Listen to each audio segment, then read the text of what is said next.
Oh iya ya. Ah jauh Pak. Jauh ya? Cimahi ya jauh. Saya Saya taunya Cilengsi Cimahpar di Sukabumi, Pak.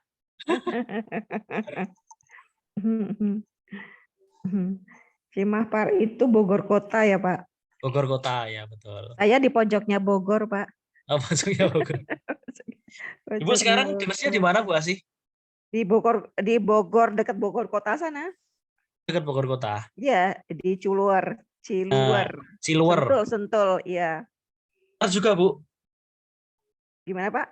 HR. Ya.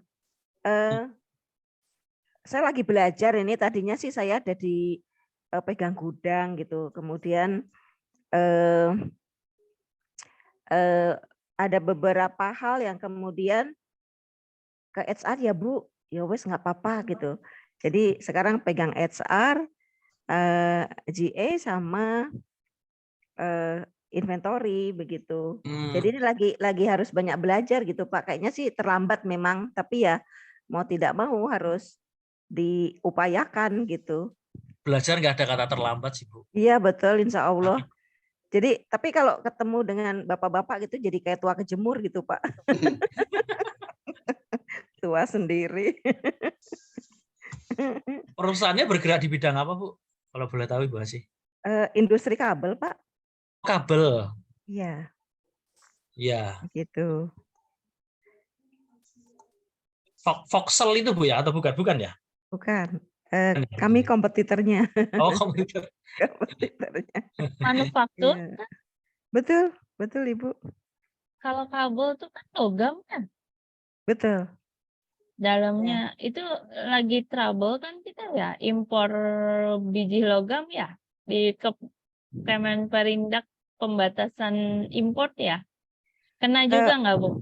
Enggak Terpengaruh kena, nggak karena Bu? kalau ya pasti ya, karena kalau LME Aha. naik kan menjadi ikut ada beban, ada cost kan, peningkatan cost jadinya gitu. Tapi kami kan tidak secara langsung, bahan bakunya diolah dulu dari biji aluminium, tembaga begitu. Nah, kami sudah menerima berupa parut atau apa ini namanya katod gitu Ibu. Begitu. Jadi nanti baru kami proses dari pengecilan rod menjadi kawat-kawat gitu. Kemudian ada penjaketan gitu ya, apa namanya extruder gitu. Barulah sampai ke jalan raya yang Tapi warnanya merah-merah besar itu Ibu. tapi nggak kena dampak dari pembatasan impor logam biji besi nggak? Enggak. Kalau Jadi kuotanya masih cukup mampu ya. masih cukup baik, tetapi ya dampaknya menjadi LME naik kan Bu, jadi ikut naik juga gitu. Ya, kalau kami malah ya itu ikut demo-demo ke kementerian. Ke Kementerian. Kan perdagangan sama perindustrian ya.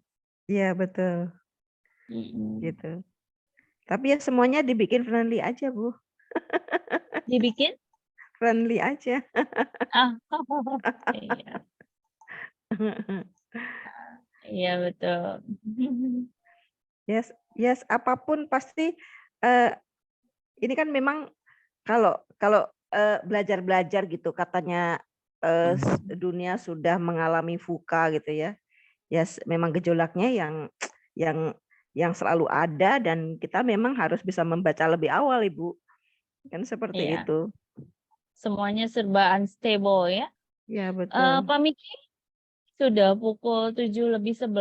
Iya, Apakah kita boleh mulai kita di mulai ya, Bu. 7:15? Ya, kita Oke. mulai aja penyampaian profil dari pembicara. Nanti sampai tunggu teman mungkin sebagian masih ini persiapan masuk kan. Karena di grup sementara juga saya lagi ingatkan mereka. Ya. Oke, nanti juga mungkin selama Pak Suryo presentasi saya juga akan note di di chat ya ketentuan tadi. Mungkin kan pada saat saya buka banyak yang belum masuk. Selamat malam Ibu atau Ibu sih kayaknya Budita ya, walaupun belakangnya Irfandi ya. Oke, kita mulai saja ya, Pak Miki dan Iya, Pak silakan. Suryo. Ya, ya, Pak silakan. Suryo kan? Oke, oke. Ya, selamat malam, ibu-ibu dan bapak-bapak. Terima kasih atas waktunya. Walaupun ini agenda revisi agenda, tapi semoga tidak mengurangi semangat kita untuk tetap berproses dan menambah pengetahuan dan pengalaman ya. Pada malam hari ini kita akan berbicara mengenai performance management with smart target yang akan dibawakan oleh Pak Suryo Adityo, SE, CEHRM, CETPS, CPS. Nah, beliau lahir di Surakarta, sarjana S1 Akuntansi Universitas Negeri 11 Maret. Unik ya, lulusan akuntansi tapi karirnya lebih dari 10 tahun nih yang saya baca contekannya, lebih dari 10 tahun di dunia HR, bukan di dunia accounting atau bukan di dunia finance. Pengalaman kerja beliau di sebagai HRD koordinator di PT Bank Mandiri Syariah Mandiri, lalu HRGA Supervisor di PT Sentral Klatindo Abadi, lalu berikutnya jenjang karir berikutnya HRGA Manager di Laksana Group, dan saat ini beliau ada sebagai Senior Manager di PT Mancananjaya Cemerlang. Sertifikasi yang sudah diraih oleh Pak Suryo Adityo, Certified BNSP HR Manager, Certified Excellent Training Professional, Certified Public Speaking, Powerful Coaching Consulting, dan Service Excellent. Nah, kita akan bicara apa dengan pakar hebat ini? Nah, kita akan ada 6 sampai 7 sesi. Awalnya kita akan bicara apa itu performance management with smart target. Nah, kalau sudah begini kan ada kata performance management dan ada kata smart target. Lalu kemudian sesi berikutnya apa sih manfaat manajemen kinerja atau performance management dengan sasaran cerdas? Lalu bagaimana cara menetapkan sasaran cerdas itu? Setelah kita bisa menetapkan, kita juga akan belajar monitoring target atau review target. Lalu sesi berikutnya kita akan bicara periode evaluasi dan terakhir kita akan bicara kesimpulan. Ya, untuk singkatnya kita akan berikan waktu ke Pak Aditya, namun mungkin saya mention terlebih dahulu bahwa beliau akan memberikan materi sampai akhir, lalu nanti berikutnya akan dibuka sesi tanya jawab atau sesi diskusi. Tapi jika Bapak dan Ibu khawatir lupa apa yang akan ditanyakan, silakan tulis di kolom chat ya. Nanti di akhir sesi kita akan open mic seperti itu untuk diskusi. Ya, terima kasih. Silakan Pak Aditya Surya. Baik, terima kasih Ibu Ambar atas perkenalan singkatnya dan juga terkait pembukaan virtual learning session pada malam hari ini. Jadi sebelumnya saya ucapkan selamat malam, selamat datang bagi peserta virtual learning session untuk judul Performance Management with Smart Target ya. Jadi sebelum dimulai saya juga mengucapkan terima kasih, mengucapkan permohonan maaf karena memang ini jadwal revisi ya.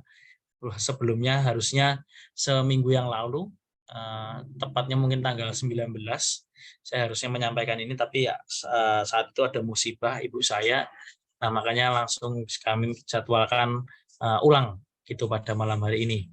Jadi nanti kita discuss atau sharing terkait materi ini ringan, santai saja. Nanti saya sampaikan dulu materi-materinya sampai dengan selesai, baru nanti ada sesi tanya jawab gitu ya. Untuk sharingnya sudah terlihat di layar teman-teman ya. Jadi Sudah. performance management with smart target ya, apa sih performance management with smart target gitu ya. Jadi memang pada akhir-akhir ini atau pada era SR itu memang performance management itu memang benar-benar sangat membantu bagi teman-teman HR untuk menilai performance-nya untuk timnya masing-masing itu seperti apa ya. Jadi kita mengukur performance dari masing-masing tim kita. Nah, ditambah lagi dengan smart target. Smart target itu apa? Tentunya nanti akan kita bahas, kita kupas tuntas di virtual learning session pada malam hari ini ya. Selanjutnya biodata singkat saya. Jadi tadi sudah sedikit disampaikan oleh moderator. Mungkin yang jadi pertanyaan atau menjadi penasaran ya, mengapa jurusan S1 Ekonomi Akuntansi tapi bisa ke HR ya. Mungkin saya sedikit cerita. Jadi memang saya pertama masuk atau pertama bekerja itu memang di Bank Syariah Mandiri, tidak di HR ya. Memang pada saat itu saya diterima di bagian frontliner.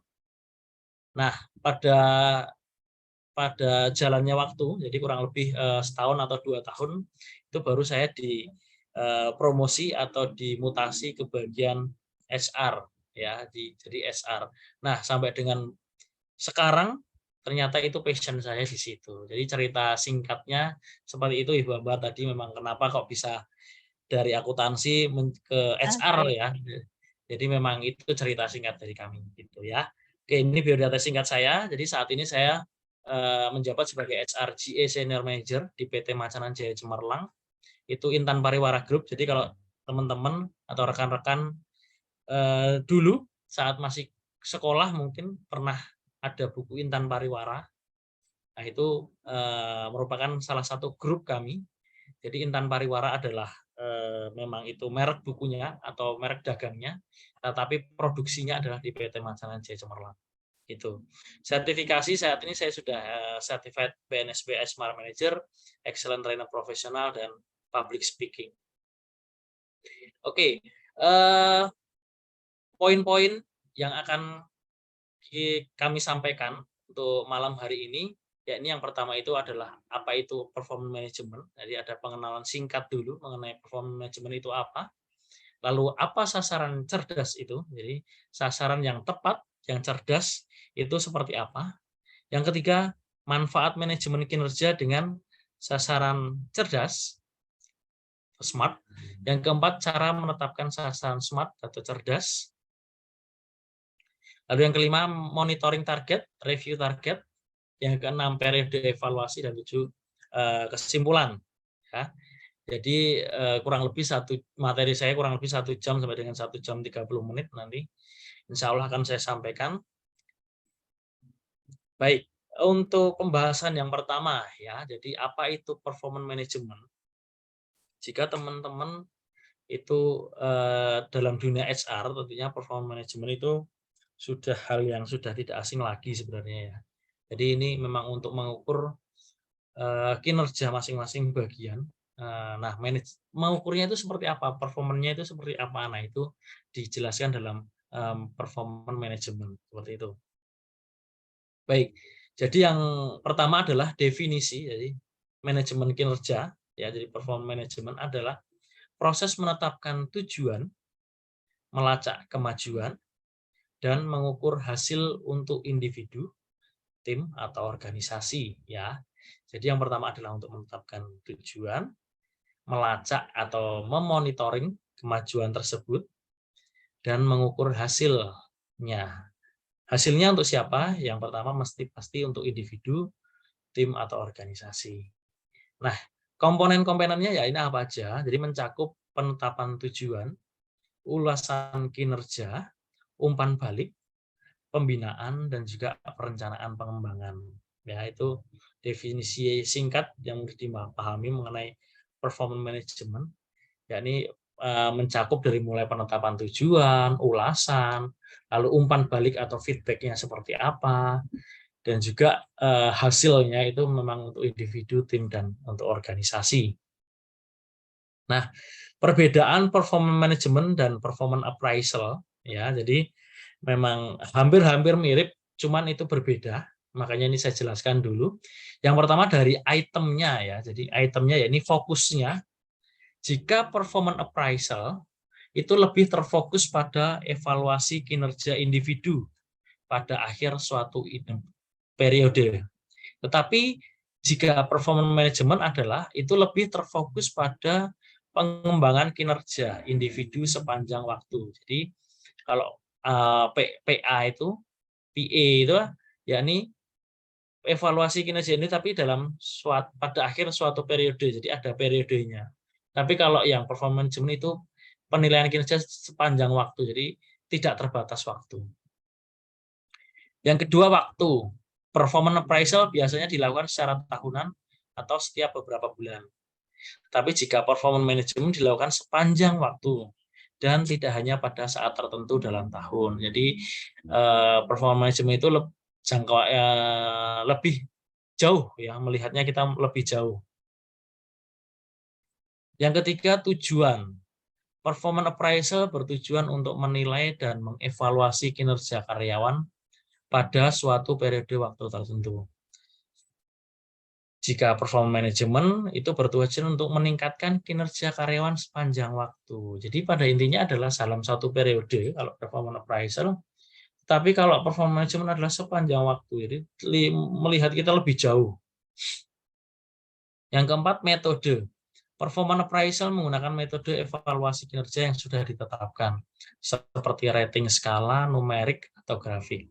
Tapi jika performance management dapat menggunakan berbagai metode, termasuk umpan balik secara terus-menerus, pengembangan keterampilan dan pelatihan, dan juga peningkatan pengalaman kerja. Yang kelima, dilihat dari posisinya, performance appraisal lebih berkaitan dengan proses manajemen.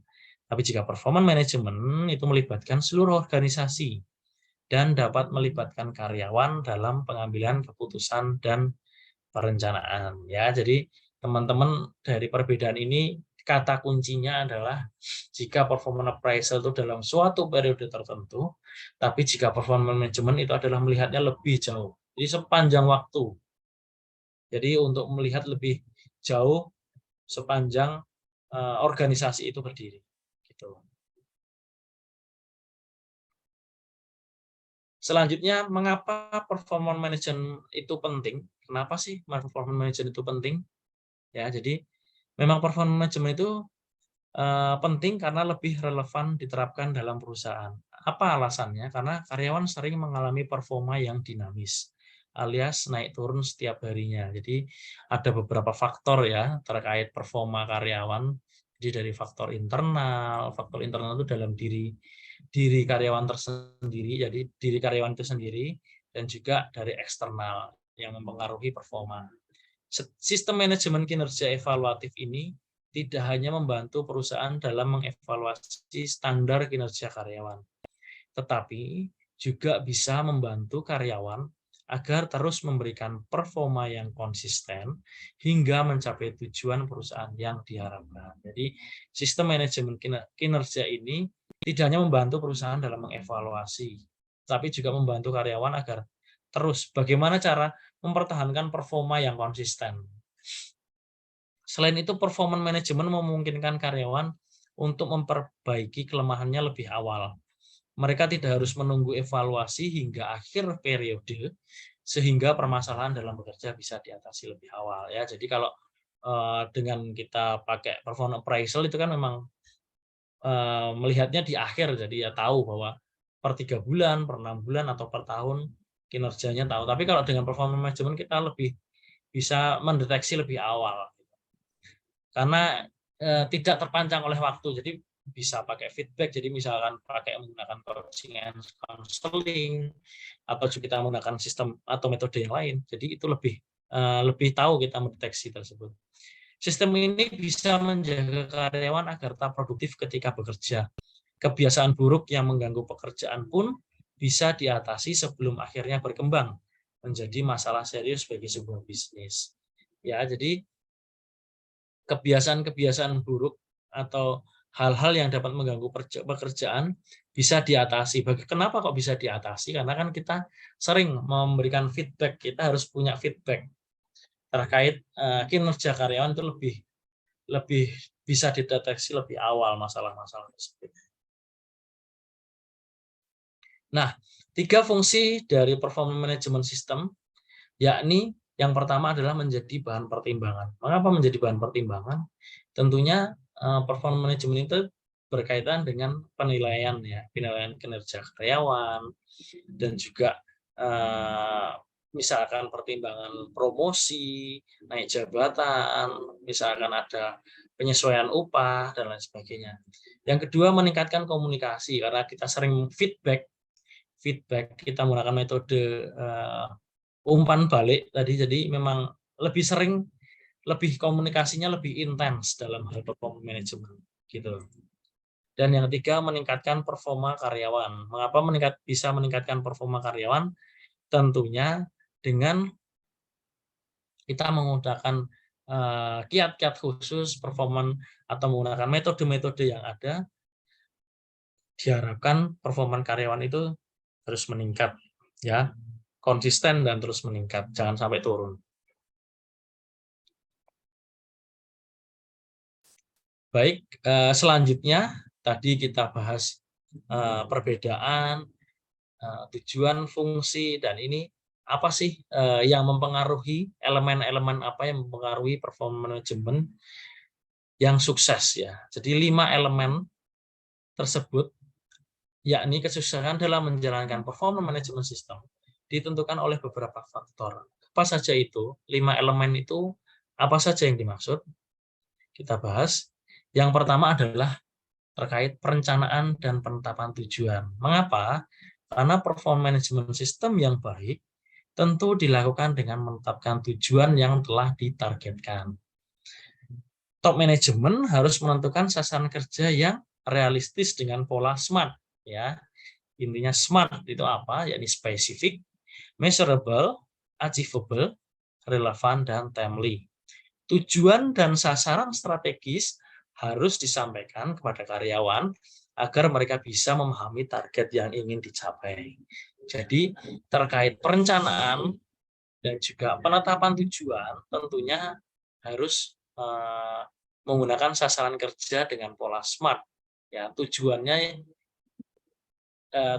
harus bisa kita ketahui dan sasaran-sasarannya seperti apa dan dikomunikasikan kepada karyawan sehingga tidak hanya menjadi komunikasi satu arah sehingga karyawan pun tidak mengetahui ini perencanaan dari sistem ini seperti apa sih, penetapannya seperti apa, tujuannya, outputnya apa yang mau dicapai, seperti itu. Yang kedua adalah keterlibatan karyawan dan atasan ya. Jadi atasan maupun karyawan harus terlibat aktif dalam penerapan performance management system. Atasan tidak hanya memantau kinerja karyawan secara pasif, tetapi mereka harus berinteraksi dengan karyawan dan menjelaskan hasil evaluasinya. Begitu pula karyawan, mereka pun harus segera melakukan perbaikan atau peningkatan kinerja setelah mendapatkan hasil evaluasi ya.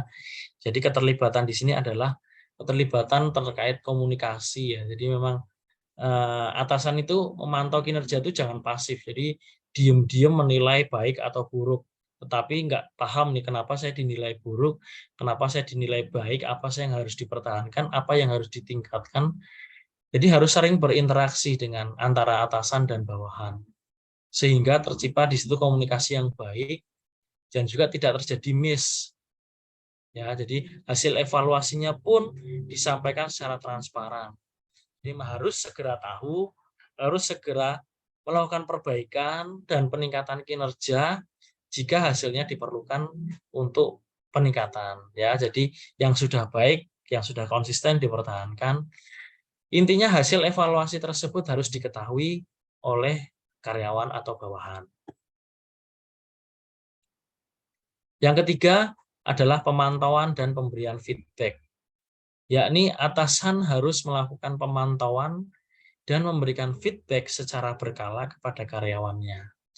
Setiap perusahaan dan individu bisa melakukan metode monitoring yang berbeda-beda, tergantung rencana dan tujuan yang ingin dicapai. Ya, jadi feedback di sini kita bisa menggunakan sistem misalkan kita menggunakan coaching and counseling, kita pakai sharing session, kita pakai menggunakan metode ya kita discuss ya. Jadi intinya terkait feedback, kita harus komunikasinya dua arah gitu. Jadi jangan sampai memang yang dari atasan itu hanya menilai secara pasif dan karyawan pun tidak diberikan kesempatan untuk istilahnya menanggapi atas penilaian tersebut gitu. Jadi monitoring di sini harus secara berkala, jangan sampai misalkan bulan ini melakukan monitoring tapi bulan depannya tidak, baru 3 bulan lagi atau 6 bulan lagi, sehingga itu tidak secara teratur ya. Diharapkan misalkan ada sharing, ada sistem coaching and counseling itu per bulan misalkan atau per 3 bulan, dibuat saja jadwalnya tergantung kebutuhan, sehingga ada jadwal khusus atau memang jadwal yang sudah tersistem misalkan per 3 bulan. Jadi karyawan paham nih, oh saya penilaiannya per 3 bulan sekali, per 3 bulan misalkan, atau saat ada yang perlu disampaikan atau ada masalah, bisa discuss antara bawahan dan atasan. Yang keempat adalah pengembangan dan perbaikan. Jadi keberhasilan dalam tahap performance management bisa dilihat dari pengembangan kualitas karyawan selama bekerja. Atasan pun bisa menyediakan sarana untuk mengembangkan diri karyawan, seperti program pelatihan atau training. Karyawan pun akan menikmati pekerjaan apabila memperoleh progres atas pencapaian dalam prosesnya. Ya, jadi dilihat keberhasilan performance management ini dilihat dari pengembangan kualitasnya. Apakah menjadi semakin baik ya dengan adanya performance management ini. Jadi atasan itu menyediakan sarana untuk mengembangkan diri, misalkan menggunakan pelatihan atau training. Jadi karyawan itu merasa diperhatikan, pengembangan dirinya itu ada wadahnya dan diperhatikan oleh perusahaan. Sehingga yang tadinya misal belum mampu untuk melakukan pekerjaan A atau melakukan project A, dengan adanya training tentunya harus memang ada hal yang ditrainingkan atau diberikan pelatihan seperti itu. Yang kelima adalah pemberian kompensasi. Itu adalah elemen yang kelima. Mengapa pemberian kompensasi? Tentunya kompensasi itu menjadi hal output yang ya bukan output ya. Jadi memang muaranya tentunya dengan keberhasilan performance management, kinerja semakin baik atau outputnya semakin tinggi, targetnya juga semakin tercapai. Tentunya elemen keberhasilan performance management ini juga mencakup pemberian penghargaan atau rewards. Pasalnya, hampir semua karyawan membutuhkan rewards sebagai bentuk motivasi agar lebih baik dalam bekerja. Nah, bentuk-bentuk rewards-nya apa? Yang pertama mungkin dari adanya uang bonus, tambahan jatah cuti, hingga promosi kenaikan jabatan atau kenaikan grade misalkan.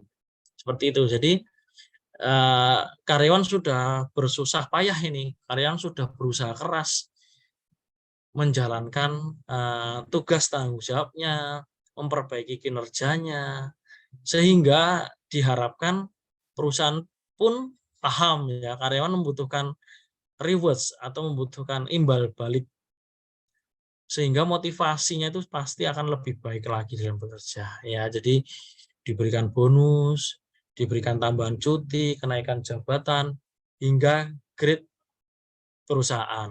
Jadi hingga grade jabatan. Seperti itu. Jadi memang hal ini atau rewards ini adalah yang paling menurut saya itu benar-benar ampuh ya. Jadi untuk membuat motivasi karyawan itu tetap baik, tetap terjaga, konsisten, dan nanti saatnya lebih baik dalam bekerja. Nah, inti dari virtual learning session pada malam hari ini adalah dengan adanya tadi performance management, tadi saya jelaskan apa itu performance management, tujuan, fungsi, dan elemen-elemen yang ada, itu lebih disempurnakan lagi keberhasilannya dengan target yang SMART. ya. Target yang cerdas itu tadi. Target yang apa ya? Target yang memang benar-benar ampuh untuk menjalankan fungsi dari performance management tersebut, ya. Smart target, ya, smart target di sini memang suatu hal yang memang dirancang dalam hal performance management ini untuk lebih ampuh lagi, ya, dalam arti kata istilahnya lebih akurat lagi, lebih akurat lagi dalam pencapaian target-targetnya. Nah, smart target itu apa? Ya, smart target itu apa yang dimaksud? Ya, biasanya teman-teman bisa lebih nanti perhatikan baik-baik. Smart target, target sasaran yang smart itu adalah tujuan yang spesifik, yang terukur, dapat dicapai, relevan, dan terikat waktu atau memang ada waktunya, ya, jangka waktunya. Nah, manfaat dari target SMART ini yakni membantu untuk fokus pada tujuan yang paling penting, memastikan bahwa sasaran dapat diukur dan memberikan garis waktu penyelesaiannya, ya. Jadi jangan sampai performance management yang dijalankan, oke, dijalankan performance management, istilahnya asal kok senang performance manajemennya, tapi tidak ada kiat-kiatnya, tidak ada hal khusus yang kita terapkan atau kita aplikasikan agar performance management tersebut lebih ampuh, lebih itulah ya, hasilnya itu lebih bisa diandalkan kinerjanya dengan target sasaran yang smart itu tadi. Nah, manfaat manajemen kinerja dengan smart target, yakni yang pertama adalah peningkatan kinerja. Mengapa peningkatan kinerja? Manajemen kinerja dengan tujuan SMART itu membantu meningkatkan kinerja dengan menetapkan tujuan yang jelas dan memberikan umpan balik, ya. Jadi tujuan yang SMART itu tadi yakni membantu peningkatan kinerja. Tujuannya jelas dan bisa ada umpan baliknya atau feedbacknya. Yang kedua, peningkatan motivasi. Sasaran yang SMART memberikan karyawan pemahaman akan tujuan dan arah yang dapat meningkatkan motivasi dan keterlibatan.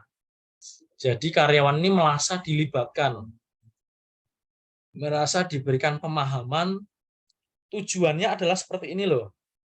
Arah perusahaan kita itu nanti akan seperti ini loh. Ya, jadi dalam saat peningkatan motivasi ini atau dengan sasaran yang SMART ini, karyawan tuh merasa keterlibatannya itu dihargai. Jadi memang, oh ternyata saya didengarkan pendapatnya, lalu saya diperhatikan tujuan saya mau kemana, karir saya akan seperti apa, arah kerjanya seperti apa. Jadi tidak hanya ditinggal saja, atasannya itu pasti paham. Jadi kita memberikan arahan kepada anak buah atau bawahan, atau memberikan tugas itu jangan sampai hanya ditinggalkan begitu saja, yang penting nanti tugas selesai gitu, tapi tidak dikawal, tidak didampingi, tidak diberikan motivasi, sehingga karyawan tuh istilahnya, oh saya mau bercerita atau ada masalah dengan pekerjaannya atau ada kendala, ada yang ditanyakan, tidak merasa sendiri seperti itu. Jadi mereka punya teman untuk berbagi. Nah, cara menetapkan SMART target, yakni yang pertama adalah identifikasi tujuannya. Jadi langkah pertama dalam menetapkan tujuan SMART, yakni adalah mengidentifikasi tujuannya. Tujuannya apa sih menggunakan performance management dengan target SMART ini? Contohnya misalkan dengan peningkatan performance management dengan sistem SMART target, tentunya organisasi akan lebih sehat, kinerja karyawan itu pasti akan terpantau lebih detail, kompensasi atau benefit yang diharapkan pun akan segera terwujud, seperti itu. Yang kedua, buatlah spesifik. Tujuannya harus spesifik dan jelas. Jangan sampai tujuannya mengambang, tujuannya ragu-ragu, tujuannya istilahnya masih general, tidak spesifik dan jelas. Yang ketiga, buatlah terukur. Tujuannya harus dapat diukur sehingga kemajuan dapat dilacak. Ya. Jadi membuat tujuan itu yang terukur, atau misalkan progresnya yang bisa dilacak, progresnya bisa diketahui, dimonitor, sehingga tujuan itu tidak hanya istilahnya jauh panggang dari api gitu. Istilahnya tujuan yang tidak dapat tercapai, hanya halu misalkan dalam bahasa bahasa anak mudanya itu halu gitu tujuan. Jadi buatlah secara terukur, spesifik tadi jelas, tujuannya spesifik dan jelas, dan juga buatlah terukur. Yang ketiga, buatlah dapat dicapai. Tujuannya harus dapat dicapai dan realistis ya. Jadi dengan misalkan gini, dengan sumber daya yang ada setahun ke depan target penjualan akan mencapai angka sekian misalkan. Jadi harus realistis. Jadi jangan hanya satu marketing tapi targetnya full ya. Targetnya misalkan di luar batas kemampuan marketing tersebut, kecuali misal marketingnya ada beberapa orang atau beberapa personil sehingga lebih mudah tercapai. Jadikan relevan, tujuan harus relevan dengan tujuan organisasi ya. Tentunya tujuan performance management adalah untuk mendukung tujuan organisasi agar lebih tercapai. Jangan sampai tujuan performance management berbeda dengan tujuan organisasi. Misalkan tujuan organisasinya adalah ingin mencapai pasar ekspor tahun 2023, tapi tujuan performance manajemennya adalah meningkatkan pasar lokal misalkan seperti itu. Jadi berbeda arahnya. Yang ketiga, jadikan terikat waktu. Tujuannya harus memiliki batas, mempunyai time. Ya, waktu penyelesaiannya, jangka waktunya itu harus ada, seperti itu.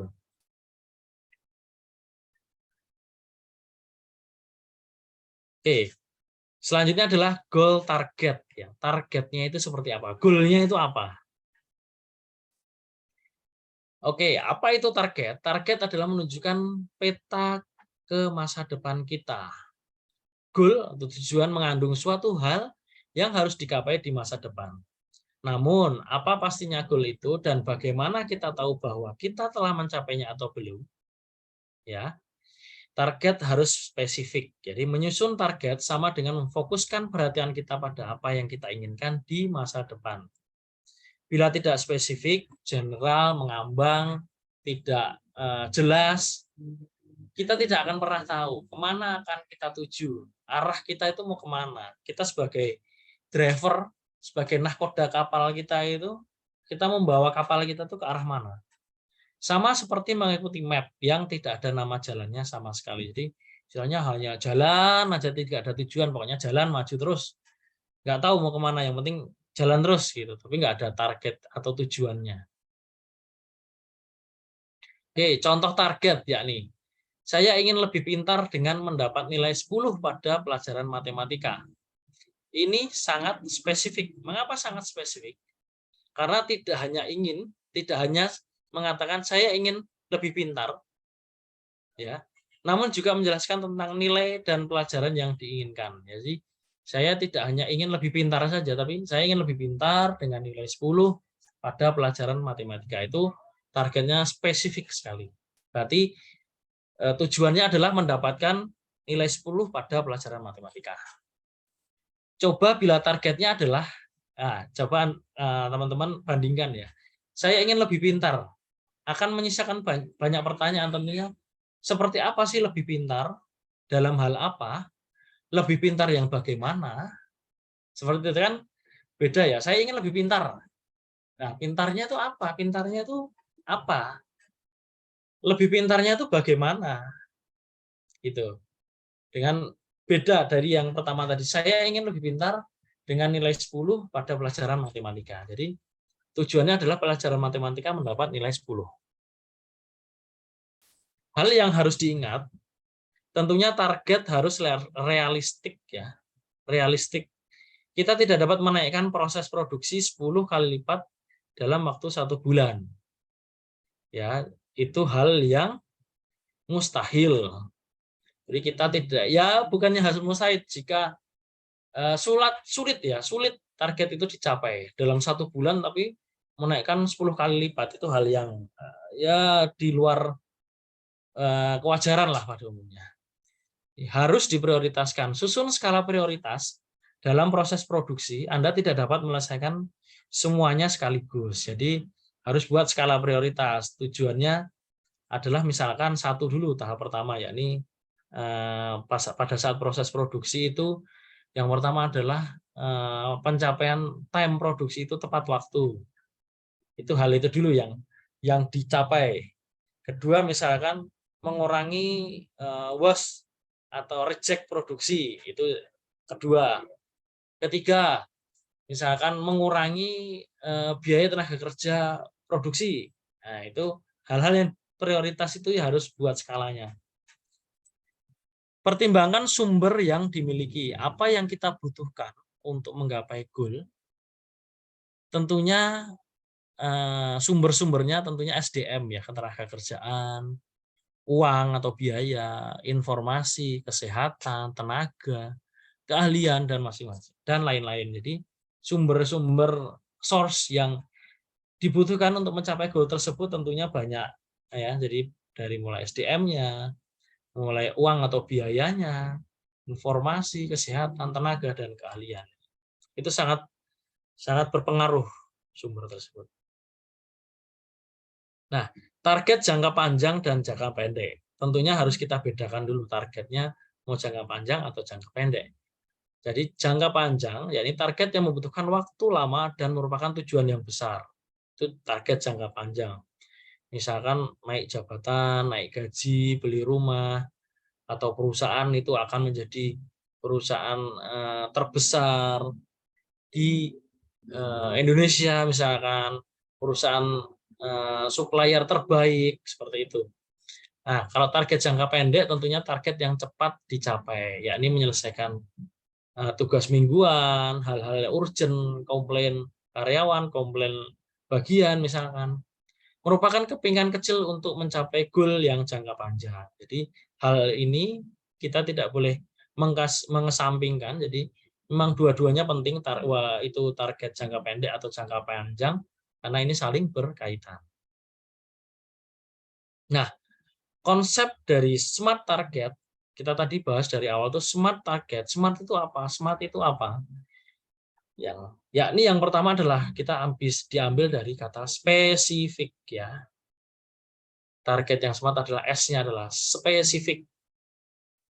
Yang kedua adalah measurable, yakni terukur, yang bisa diukur. Achievable, tercapai, hal yang bisa tercapai atau realistis. Result oriented, yakni fokus pada tujuan, dan juga time bound atau ada unsur waktunya, jangka waktunya. Jadi SMART itu adalah specific, measurable, achievable, result oriented, dan juga time bound. Nah, konsep SMART target ya, yang pertama adalah spesifik. Ya, ini saya berikan langsung contohnya aja biar teman-teman itu punya gambaran, contoh yang mudah dipahami ya. Contoh yang salah adalah konsepnya dan tujuan yang salah adalah targetnya adalah saya ingin mengurangi kesalahan dalam bekerja. Saya ingin mengurangi kesalahan dalam bekerja. Apa itu? Mengurangi apa? Jangka waktunya kapan? Nah, tolak ukurnya apa mengurangi kesalahan dalam bekerja? Nah, ini contoh yang benarnya adalah sampai 31 Desember 2023 saya ingin bekerja tanpa ada kesalahan mengetik sama sekali dalam menggunakan aplikasi MS Office. Ya, jadi teman-teman bisa paham perbedaannya. Target atau tujuan yang spesifik, ya jika di atas itu contoh yang salah, tidak spesifik. Jadi saya ingin mengurangi kesalahan dalam bekerja. Menguranginya itu apa kesalahannya? Jangka waktunya apa? Jangka waktunya kapan gitu. Sedangkan yang bawah adalah contoh yang benar sampai 31 Desember, jadi waktunya saya ingin bekerja tanpa ada kesalahan. Kesalahannya adalah mengetik dalam penggunaan aplikasi MS Office. Seperti itu. Spesifik harus menjawab pertanyaan yang pertama, who, siapa yang terlibat? What, apa yang ingin dituju? Where, di mana goal-nya dilakukan? When, kapan harus tercapai? Dan why, mengapa goal itu penting? Jadi harus bisa menjawab tersebut. Jadi ya kalau dengan contoh tadi saya ingin mengurangi kesalahan dalam bekerja, siapa yang terlibat dalam mengurangi kesalahan dalam bekerja? Apa yang ingin dituju? Di mana tujuan itu bisa dilakukan atau goalnya bisa dilakukan? Kapan jangka waktunya dan mengapa kok mengurangi kesalahan dalam bekerja kok itu penting, itu kenapa? Yang kedua adalah measurable, yakni dapat diukur. Nah, contoh salahnya adalah saya ingin mengurangi kesalahan dalam bekerja. Contoh yang benar, sampai 31 Desember saya ingin bekerja tanpa ada kesalahan mengetik sama sekali dalam penggunaan aplikasi MS Office. Dapat diukur itu kenapa? Karena kesalahan mengetik sama sekali, berarti 0 kesalahan gitu ya. 0 kesalahan. Jadi misalkan 1 kesalahan berarti itu sudah mengurangi atau punya tolak ukurnya.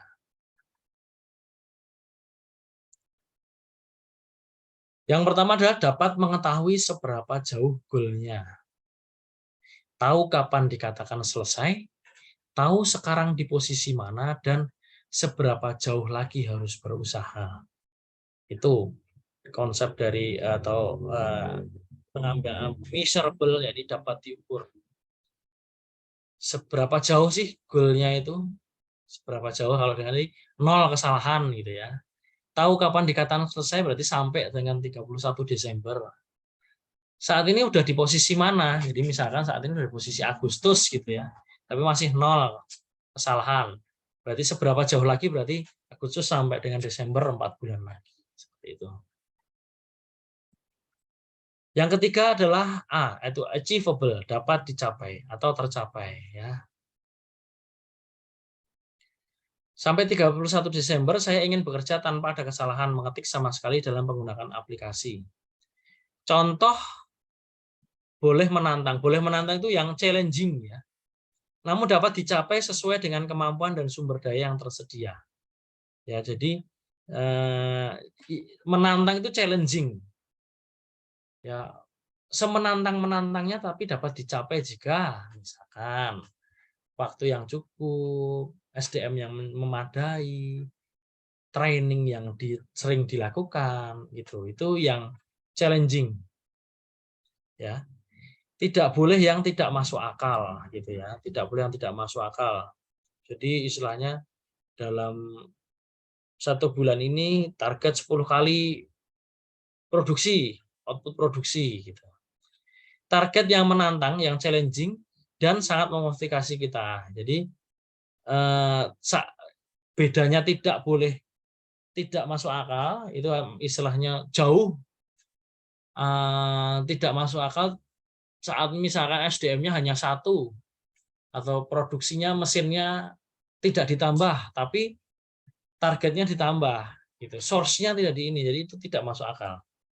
Target yang menantang, sebenarnya target yang menantang, challenging itu menjadi nilai plus untuk kita ya. Jadi untuk menantang semakin memotivasi untuk kita. Target yang tidak masuk akal namun membuat kita semangat. Target yang tidak masuk akal namun membuat kita semangat. Itu seperti apa? Ya.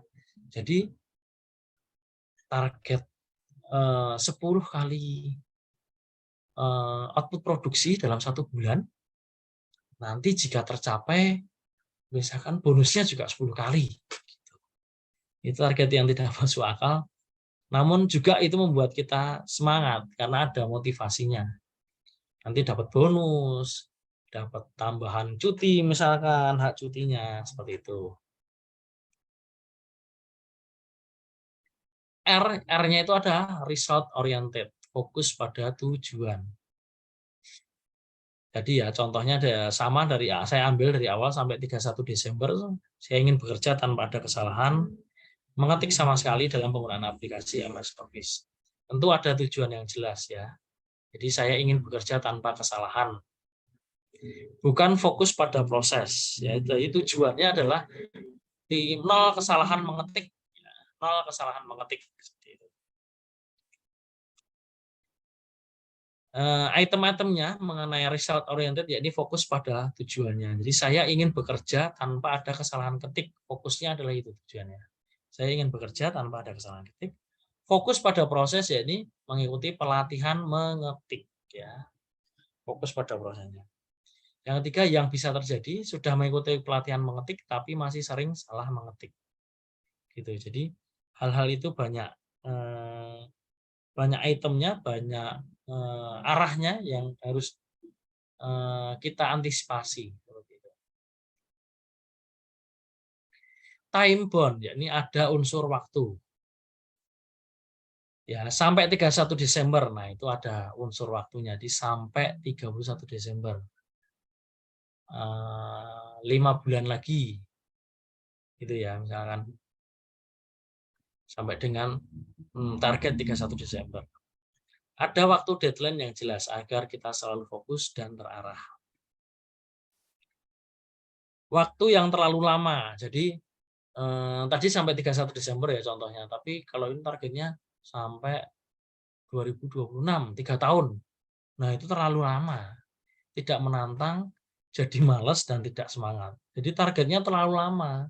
Masih 3 tahun lagi, santai-santai dulu aja deh. Targetnya masih 3 tahun lagi deh, pencapaian kita masih lama gitu. Itu waktu yang terlalu lama. Nah, berkebalikannya adalah waktu yang terlalu lama, yakni waktu yang terlalu mepet. Target menjadi mustahil dan tidak dapat dicapai. Gitu. Jadi 1 minggu lagi saya menjadi atau targetnya 0 kesalahan mengetik. Sebenarnya itu hal yang tidak mustahil untuk dicapai. Cuman dengan adanya source, dengan ada training, tidak adanya training itu menjadi pertimbangan. Target menjadi mustahil dan tidak dapat dicapai. Nah, itu yang dimaksud time bound, ada unsur waktunya.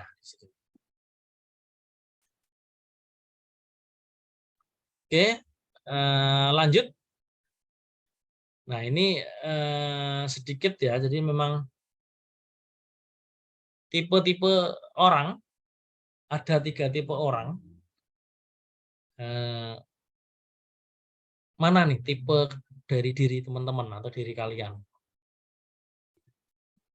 Yakni yang pertama adalah tipe yang mewujudkan segala sesuatu. Jadi kita punya inisiatif, punya effort untuk mewujudkan segala sesuatunya. Yang kedua adalah tipe yang kedua yang membiarkan hal itu terwujud. Yang pertama tadi yang mewujudkan segala sesuatu, jadi kita yang aktif. Tapi kalau yang kedua adalah yang membiarkan. Kita yang pasif tapi tujuannya sendiri terwujud.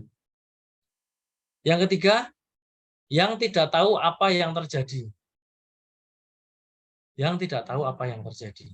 Ini semakin dua-duanya ini malahan. Nah, ini yang manakah Anda gitu. Kalian tentunya yang dapat bertanya pada diri kalian sendiri. Kalian tipe yang mana sih gitu. Tipe kalian yang tipe yang aktif, tipe yang pasif, atau tipe yang tidak tahu apa-apa gitu. Pokoknya nggak tahu terjadi apa, telah terjadi apa tuh nggak tahu, nggak mau tahu, nggak paham. Nah, itu jangan sampai yang ada di sini yang tidak mau terjadi apa-apa. Nah, itu hal yang benar-benar ya harus dari tidak tahu tugas dan tanggung jawabnya. Nah, bila strateginya tidak berhasil, ya, ubah strateginya, bukan target atau goal-nya, gitu ya. Jadi kita seperti bermain sepak bola misalkan, kita strateginya menyerang, strateginya misalkan bertahan gitu ya. Tapi diserang terus, tapi kita sedang ketinggalan, sedang kalah nih. Nah, kita harus ubah strateginya, kita harus jadi main menyerang. Bukannya targetnya atau goal-nya itu diubah gitu. Jadi strateginya, bagaimana cara mencapainya. Atau yang kedua contohnya pemasaran bagian marketing gitu ya. Targetnya adalah omsetnya 1 miliar dalam 1 bulan gitu. Strateginya adalah mau door to door atau B2B misalkan. Nah, itu tidak berhasil. Waduh, bukannya goal-nya atau target 1M-nya diubah, tetapi caranya yang harus diubah. Gitu. Menyusun target adalah langkah pertama untuk membuat sesuatu yang tidak terlihat menjadi terlihat. Ya, jadi menyusun target adalah langkah pertama untuk membuat sesuatu yang terlihat menjadi terlihat. Nah, performance management, nah ini kesimpulan ya, kita udah di akhir. Jadi memang ini nggak terlalu banyak materinya, ringan, tetapi nanti saya harapkan teman-teman partisipasi aktif ya. Jadi kita sharing, kalau tidak ada pertanyaan kita sharing mengenai performance management atau mengenai pembahasan kita pada malam hari ini.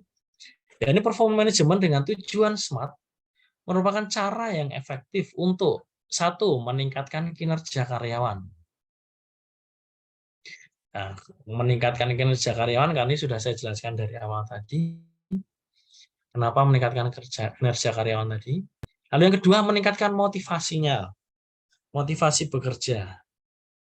Motivasi tujuannya, caranya seperti apa.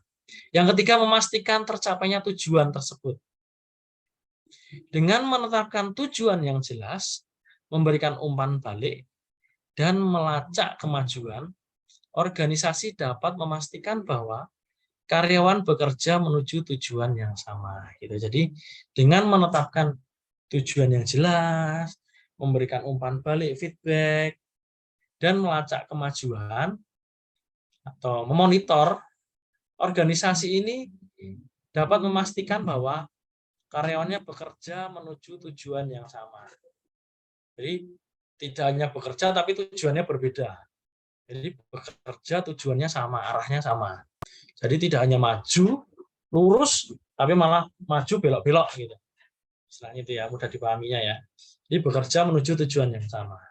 Dengan diharapkan dengan performance management dengan target SMART ini efektif, lebih ampuh untuk lebih meningkatkan kinerja, untuk lebih meningkatkan motivasi, dan juga memonitor tercapainya tujuan tersebut. Seperti itu.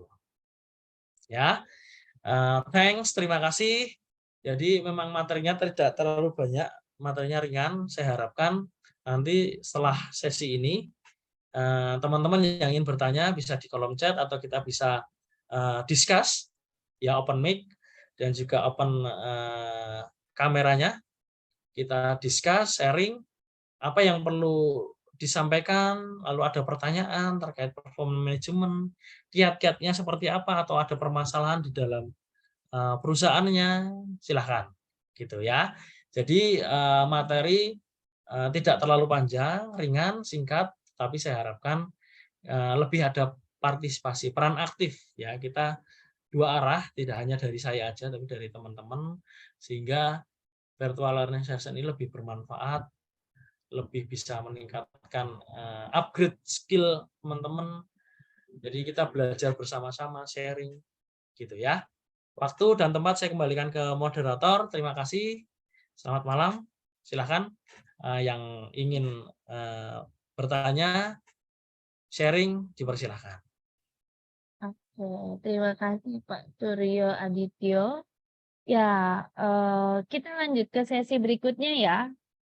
Ini ada satu pertanyaan dari chat nih Pak Suryo. Pak Suryo mau minum dulu setelah bicara panjang atau langsung saya sambil bacakan ya? Boleh Dari saya Ibu minum sebentar Asih. ya, Ibu ya? Boleh minum sebentar Boleh, ya, sebentar silahkan. ya. Ya, ya.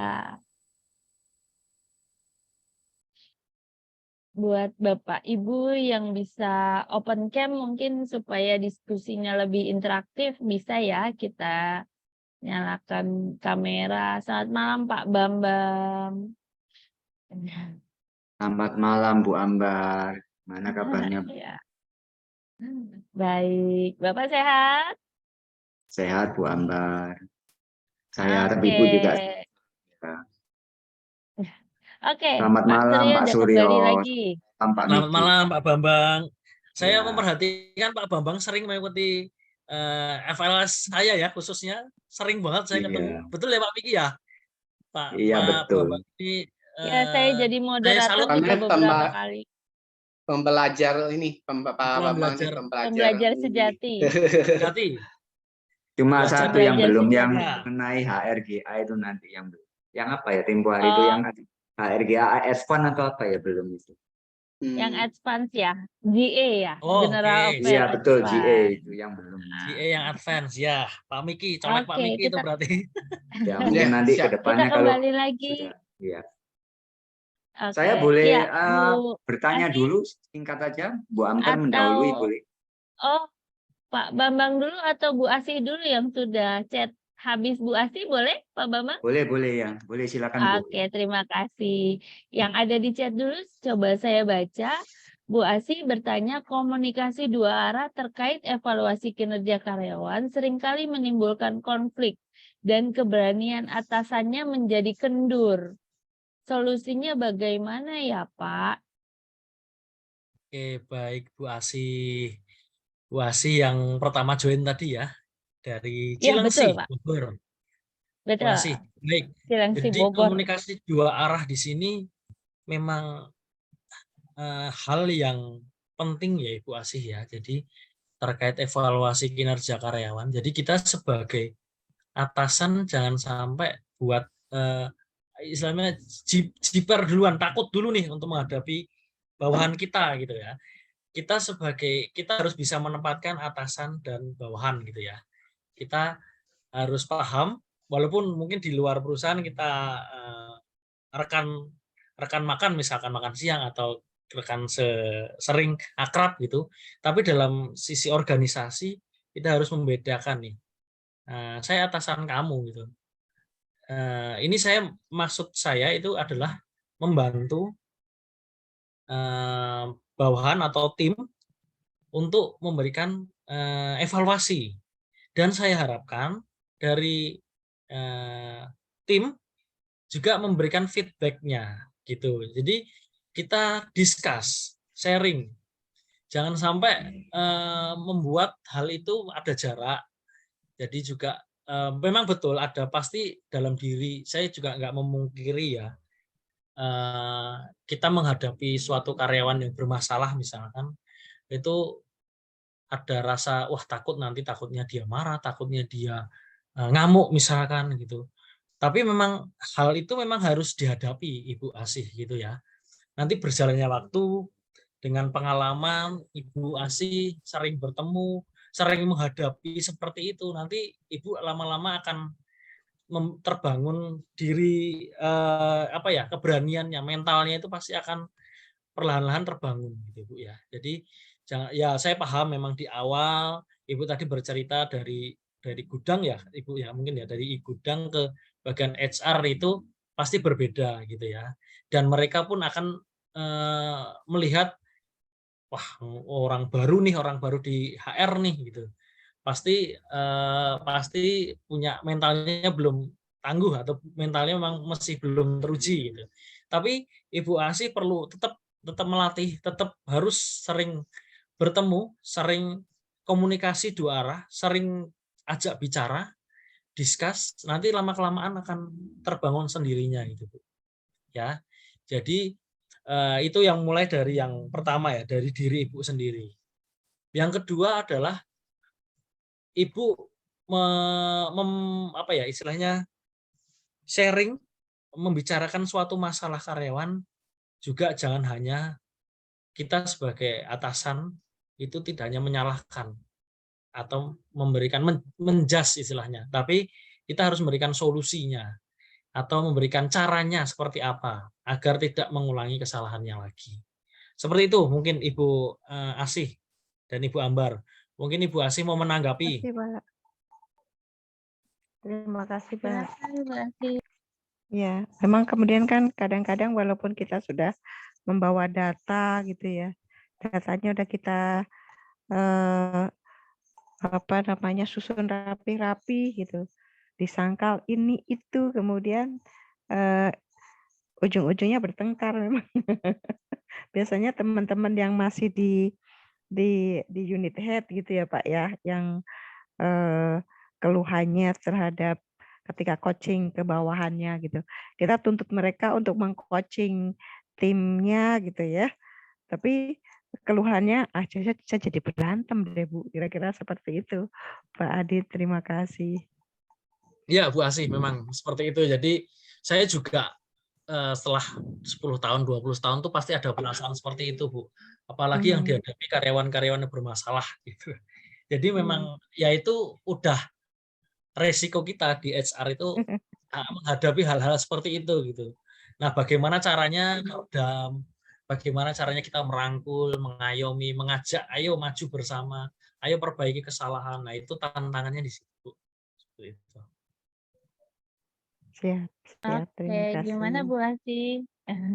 Mungkin Ya. gini, boleh ikut kasih sharing ya. Silahkan Ibu Jadi Ambar. kalau misalnya pemimpinnya memang belum cukup mature, HR-nya jadi agak turun ya. Jadi selama coaching atau pendampingan ke anak buah, kita tandem dulu antara pimpinan dengan HR.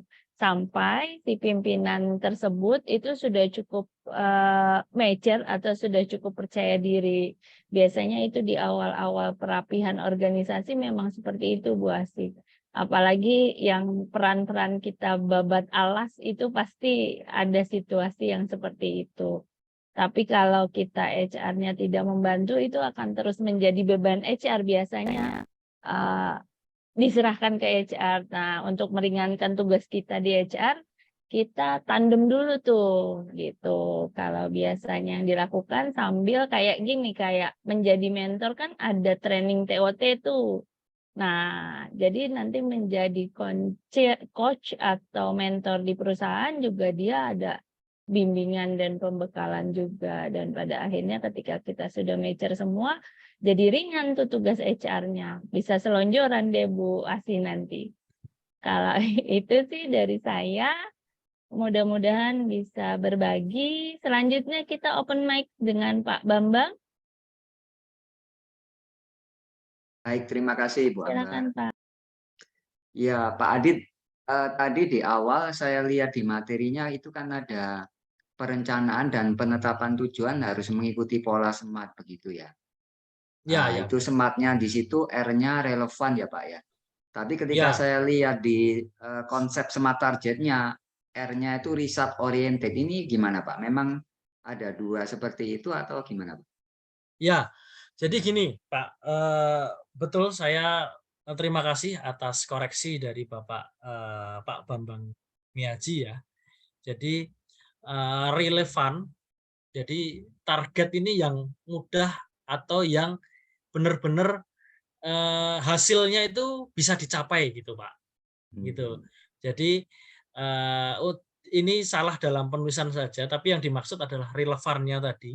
Itu intinya ke hasilnya. Jadi hasilnya adalah hasil yang relevan yang bisa dicapai gitu ya. Jadi orientasi hasilnya itu misalkan contohnya pada saat kita produksi nih, di bagian produksi misalkan 1 bulan targetnya 10 kali lipat. Tentunya hal itu sebenarnya tidak mustahil jika didukung oleh mesin-mesin yang ditambah, SDM yang ditambah. Tapi jika dalam hal source-nya adalah sama, itu menjadi hal yang mustahil gitu, Pak. Jadi terima kasih Pak Bambang. Jadi relevan gitu. Jadi relevan yang betul. Jadi result itu adalah hasilnya. Intinya adalah di hasilnya, Pak. Oh iya. Ya, paham. Terima kasih Pak Adit ya. Sama-sama Pak Bu- Bambang. Cukup Bu Ambar, terima Terima kasih. kasih Pak Bambang. Oke. Mungkin yang lain, Ibu Dita, kemudian Za. Ini siapakah? Laki atau perempuan, Bapak atau Ibu? Atau Ibu Putri?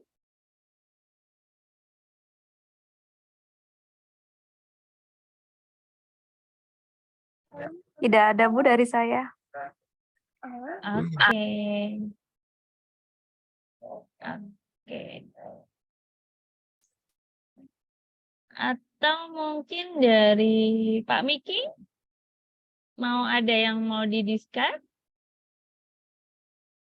tentang performance management dan smart Atau gini target? aja Pak, sambil tunggu pertanyaan dari peserta lain ya, mungkin Pak Adit bisa, kan bonusnya kan ada berapa template ya, mungkin kita bisa kasih penjelasan dikit ya, pemanfaatan yang template yang Pak Adit kasih itu. Oh, oke, baik. Sebentar ya Pak Biar ya. sambil Biar tunggu kalau bisa ada Sambil berjalan tunggu kan ya. kadang-kadang orang Ya. lebih enak jadi dijelasin gitu, Tergambar. template-nya. Iya, tergambar gitu. Oke, baik. Sebentar Pak.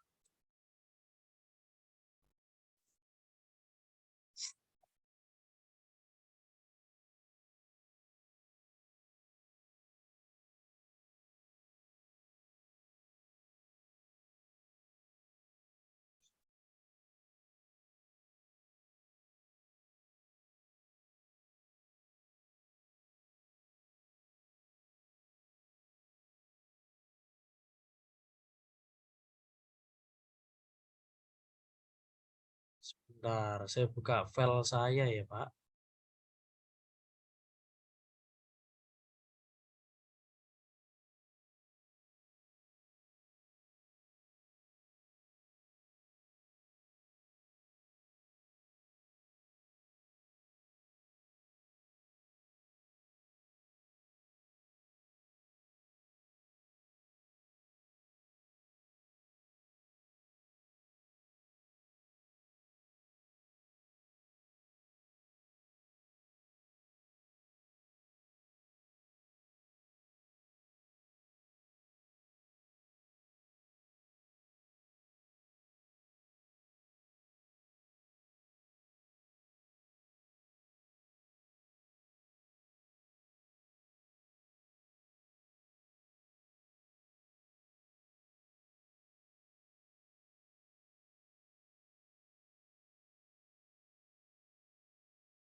Sudah terlihat teman-teman?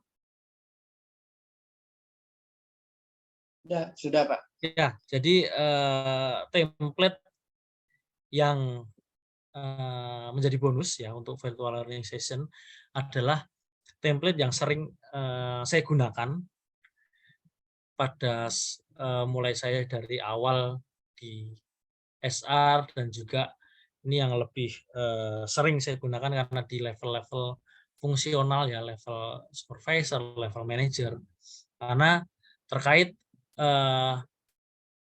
penilaian manajemen kinerja gitu ya. Jadi form sistem manajemen kinerja tentunya ini saya berikan contoh di file PDF-nya adalah yang pertama tentu tahun, periodenya, nama karyawan tersebut, posisi dan departemen gitu. Nah, di sini adalah terdiri dari KPI ya, Key Performance Indicator-nya. Jadi terkait individual KPI-nya. Misalkan dari bobot berapa persen, minimal targetnya seperti apa, pencapaiannya seperti apa. Jadi istilahnya untuk KPI ini adalah rangkuman. Form manajemen ini adalah form sistem manajemen kinerja ini adalah rangkuman atau rekapan yang diambil dari sasaran-sasaran target yang diberikan gitu. Jadi misalkan dari targetnya dari jangka pendek, nah ini adalah rekapannya seperti itu. Ini yang pertama. Yang kedua adalah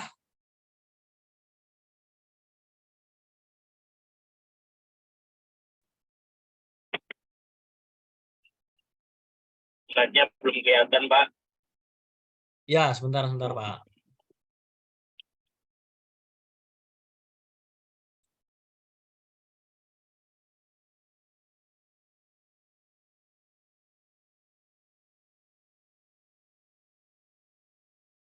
Sudah terlihat? Ya, Ya, jadi Pak. template-nya ini Sudah, Pak. adalah smart goal ya. Jadi ini ambil sales ya, saya jabatannya sales ya. Jadi ya tadi smart ya. Pak Adit belum diklik kayaknya, masih belum diklik. Oh, belum ya, sebentar. Masih belum terbuka, masih nama file aja. Oke, sudah Oh, Pak. udah Pak. Sudah ya. Jadi di sini adalah template smart goal dengan jabatan sales ya, tadi spesifik, measurable, lalu achievable, relevan, dan juga time. Nah, yang pertama tentunya dari objektif ya, jadi step action yang akan dilakukan. Jadi misalkan generate greater number of leads ya for sales team by launching blog on your website. Jadi misalkan saat kita melaunching website kita, melaunching blog kita, sales team itu sudah mulai mengumpulkan, menggenerate nomor-nomor yang akan dihubungi untuk kepada pelanggan tentunya. Nah, itu targetnya adalah spesifik seperti itu. Yang kedua adalah di measure sukses. Monthly atau leads dalam 1 bulan itu 3% dari total lead yang ada. Atau lead sebelumnya, misalkan leadnya ada 100, minimal 3% ada yang nyantol seperti itu.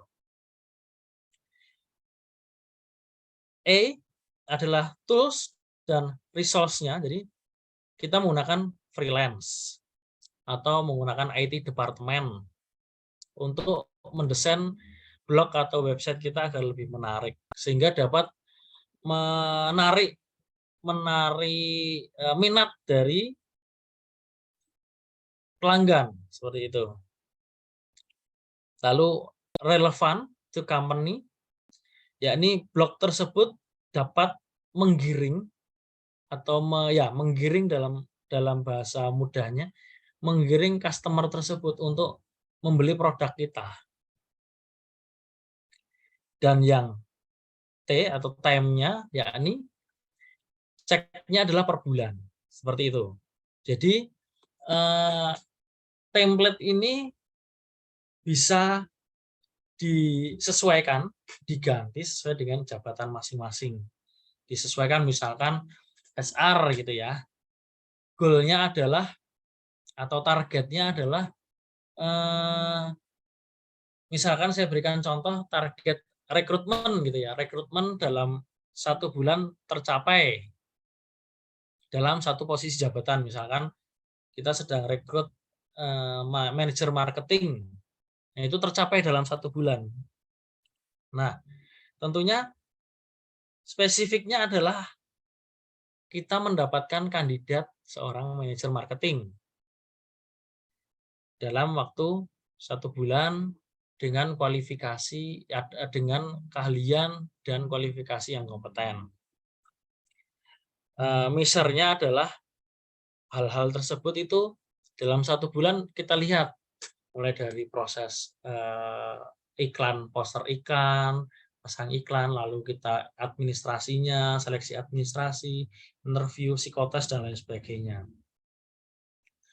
Nah, E-nya adalah tools-nya, ya kita membuat atau memperbanyak source-nya. Jadi kita misalkan menggunakan source-nya pakai Jobstreet, LinkedIn, Instagram, Facebook, dan lain sebagainya. Nah, relevan adalah seperti apa? Relevan di sini karena hal tersebut ya, jadi manajer marketing dalam 1 bulan mendapatkan kandidat yang terbaik gitu. Nah, hal itu tentunya masih dalam hal yang relevan. Tidak hanya misalkan itu hanya dalam 1 minggu misalkan. Sebenarnya tidak menutup kemungkinan, cuman source-nya harus ditingkatkan. Jadi kita buat iklan yang menarik, misalkan branding perusahaan kita tingkatkan, seperti itu. Dan time-nya tentunya tadi adalah time-nya 1 bulan. Seperti itu. Jadi kita sesuaikan saja ya mengenai template-nya ini. Baik, lalu selanjutnya adalah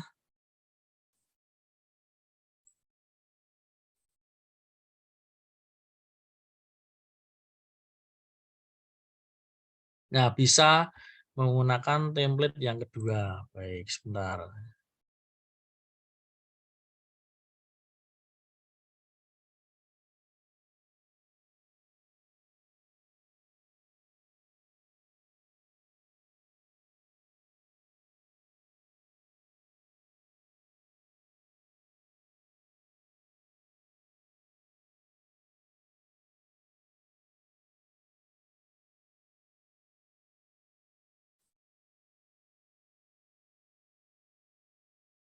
Baik, ini template-nya berbeda tapi tujuannya adalah sama ya, output-nya adalah sama.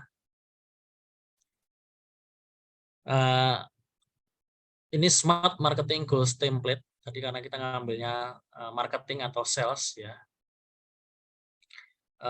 Itu company nama perusahaannya, time periodenya ya per tahun, per 4 bulan, per bulan, atau per bulan. Lalu goals-nya adalah misalkan 5% increase in lead every month ya. Jadi dari total lead 5% itu adalah istilahnya yang ada yang nyantol lah, ada yang closing seperti itu. Nah, tentunya pakai SMART itu tadi ya, spesifik. What is your overall marketing goal? Jadi tipe tujuanmu adalah seperti apa? Apa tujuannya untuk membuat atau 5% kok ada yang closing gitu ya. Tentunya target pasti akan tercapai gitu. Lalu which situation best summarize your marketing needs? Misalkan nih, I need more visitor to my site ya, atau marketing ini membutuhkan pengunjung atau kita membutuhkan kunjungan ke beberapa pelanggan atau beberapa target. Based on your answer, yakni tipe your specific numerical goal here. Jadi spesifiknya seperti apa? Targetnya adalah misalkan dalam 1 bulan mencapai target 100 juta atau closingnya, total dananya, atau dihitung jumlah pelanggannya adalah 5, seperti itu. Jadi template-template ini adalah tools-tools yang untuk membantu teman-teman menunjukkan atau memonitor performance masing-masing timnya ya. Jadi memang dilihat misalkan visit ya, visitnya udah berapa nih dalam 1 bulan, leads yang masuk itu sudah berapa, lalu customer yang dikunjungi itu berapa. Nah, dari total visit, total lead, total customer, nanti di akhir periode misalkan dalam 1 bulan, akhir bulan, nah yang closing berapa, dilihat nih rate-nya dari total visit, leads, dan customer yang dikunjungi adalah berapa yang closing. Seperti itu. Jadi yang mudah dipahaminya adalah seperti itu. When would you like to reach this goal? Ya, jadi kapan targetmu ini akan dicapai? Dalam jangka waktu kapan? Misalkan dalam jangka waktu 1 bulan, 3 bulan, seperti itu. How many hours per week can you dedicate to inbound marketing? Jadi butuh berapa jam dalam 1 minggu kamu dapat memberikan waktumu untuk mendedikasikan waktumu untuk mencapai tujuan tersebut. What is the biggest marketing challenge preventing your from reach this goal? Ya, jadi apa tantangan terbesarmu dalam mencapai tujuan tersebut? Ya, nanti dimasukkan, lalu dianalisa, nanti bisa kelihatan tools-toolsnya itu apa aja yang bisa itu. Nah, itu untuk membantu mencapai target yang telah ditetapkan dengan performanya dilihat dalam jangka waktu, misalkan dalam berjalannya waktu, dilihat per minggu atau per awal minggu misalkan, seperti itu. Oke, selanjutnya adalah yang ketiga. Ya, ini beda lagi. Ya, jadi saya buka dulu. Jadi pada intinya sama, cuman modelnya atau tools-nya yang berbeda-beda. Atau template-nya yang berbeda-beda. Ya, ini pakai template yang berbeda lagi. Ya. Jadi sama, kita ambil dari jabatan sales ya, spesifik ya. Kita tahu area geografisnya itu seperti apa, produknya, sasaran produknya, level pertumbuhannya, lalu tujuan produknya itu mau ke target pasarnya itu seperti apa, spesifiknya harus jelas. Lalu measurable-nya, we will be able to measure your goal by tracking new customer growth in new market and overall growth in current market. Ya, jadi tracking new customer growth-nya seperti apa pasarnya, lalu in pasar yang terakhir seperti itu. Jadi bisa dilihat dari measurable-nya itu dari situ. Achievable-nya, jadi overall last year dilihat pencapaian tahun lalu apa ya, mempunyai target itu apakah hal tersebut angkanya itu apakah masih masuk akal di area tersebut. Ya, market share perusahaanmu seperti apa, dan juga we will reach our goal by the end of the year. Jadi year on year ya, ya. Jadi dilihat tahun per tahun ya, gitu. Jadi memang itu adalah tools-nya dimasukkan, cuman yang template-nya yang berbeda-beda. Nah, ini ada tambahan action-nya, misalkan action-nya misalkan yang dibutuhkan item action-nya apa, who-nya misalkan nama sales-nya apa, targetnya kapan, misalkan dalam jangka maksimal berapa bulan seperti itu, atau berapa tanggal berapa itu perlu disampaikan. Nah, ini action-actionnya seperti ini. Lalu what can go wrong, apa yang membuat ini menghambat targetmu, tentunya ada mitigasi dan juga melihat breakdown-nya ya, breakdown targetnya, dan juga mitigasinya dilihat dari geografis areanya seperti apa dan lain sebagainya. Seperti itu. Jadi 3 template ini memang intinya sama, cuman tools-nya atau item-itemnya yang sedikit berbeda. Dan yang keempat adalah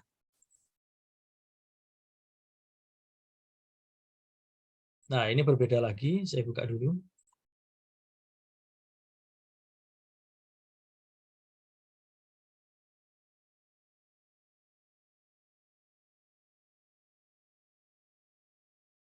Ya, sudah terlihat. Jadi SMART goal-nya itu dia totally di atas ya. Jadi to ensure the school get a good number of passers in the coming National College qualifying entrance examination of your graduating students should complete the NCQE review on or before the scheduled national examination. Jadi memang goal-nya adalah memang seperti itu yang disampaikan di atas template-nya, dan action plan-nya dan juga result-nya itu ke bawahnya. Gitu, ini lebih sederhana daripada 3 template yang dijelaskan tadi di awal. Itu ada pertanyaan mungkin dari template ini, nanti tinggal dimodifikasi, tinggal direvisi sesuai dengan kebutuhan di masing-masing perusahaan teman-teman, dipersilahkan jika ada pertanyaan terkait ini, atau mungkin ada sharing atau ada pertanyaan lagi mungkin ya Bu Ambar ya, misalkan ada pertanyaan lagi dipersilahkan. Silakan. Oke, terima kasih Pak Surya. Ya, rekan yang lain sudah makin tergambar kah?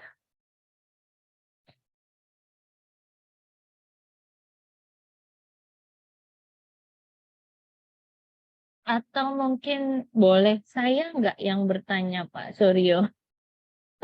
Mungkin nanti bisa Silakan Ibu. untuk mengisi. Oke. Eh, ini lebih ke konfirmasi ya. Koreksi saya jika saya salah. Performance management itu dilakukan supaya memastikan target atau produktivitas perusahaan itu tetap terjaga sesuai dengan perencanaannya.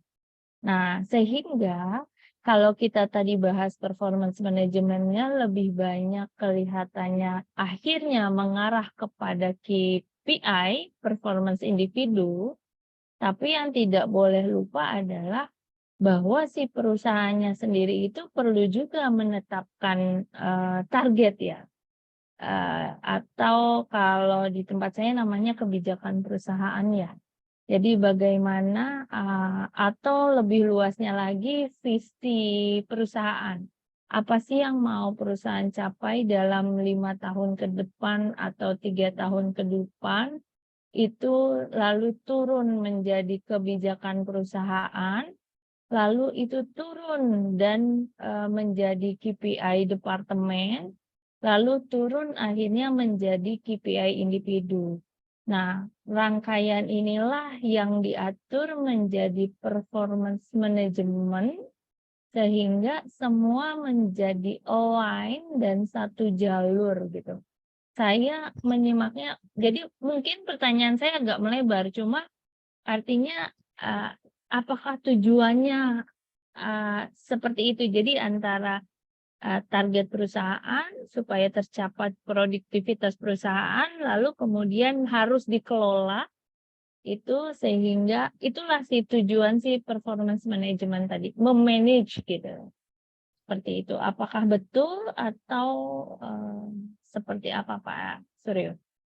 Baik Ibu Ambar, terima kasih. Betul sekali Bu. Jadi saya sepakat dengan yang disampaikan Ibu Ambar. Jadi performance management adalah melihat dari sisi atas ya, helikopter view itulah istilahnya ya.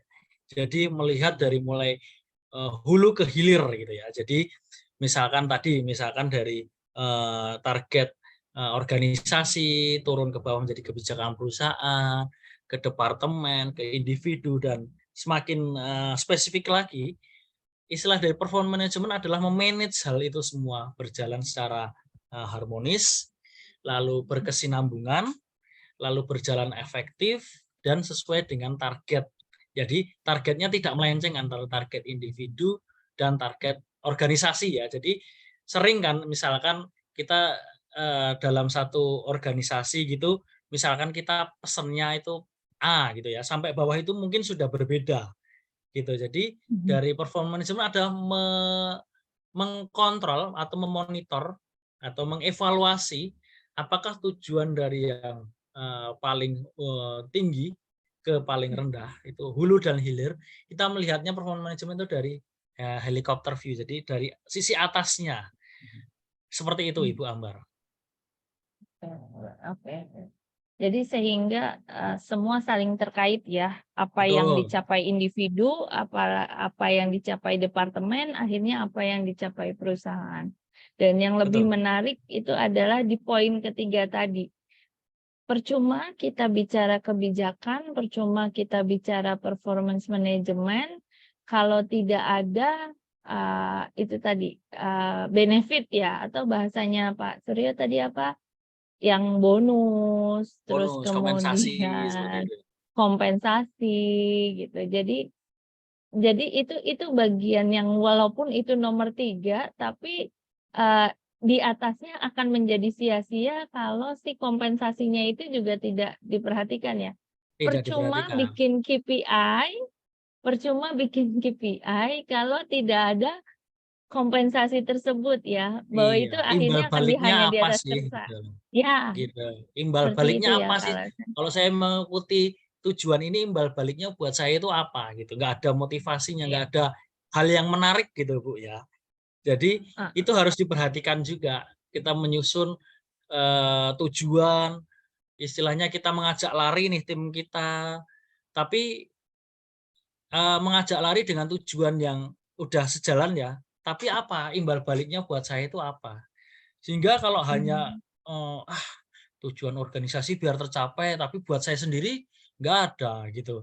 Ya saya percuma lah, saya nggak mau gitu lah. Mesti berpikir awamnya seperti itu ya, kita menjadi kalau kita mengibaratkan karyawan yang awam gitu, pasti ngapain saya jauh-jauh, ngapain saya susah-susah pontang-panting untuk mencapai tujuan tersebut, tapi buat saya sendiri nggak ada manfaatnya, nggak ada yang imbal balik untuk saya. Seperti itu sih Bu Ambar. Jadi hal itu penting malah jadi menjadi hal yang menarik, membuat sesuatu itu menjadi menarik itu di situ. Iya. Kalau itu tidak dilakukan itu hanya sekedar paperwork ya. Kerja kayak kita mau sertifikasi. Ya, hanya omong kosong dan bualan. Iya, iya.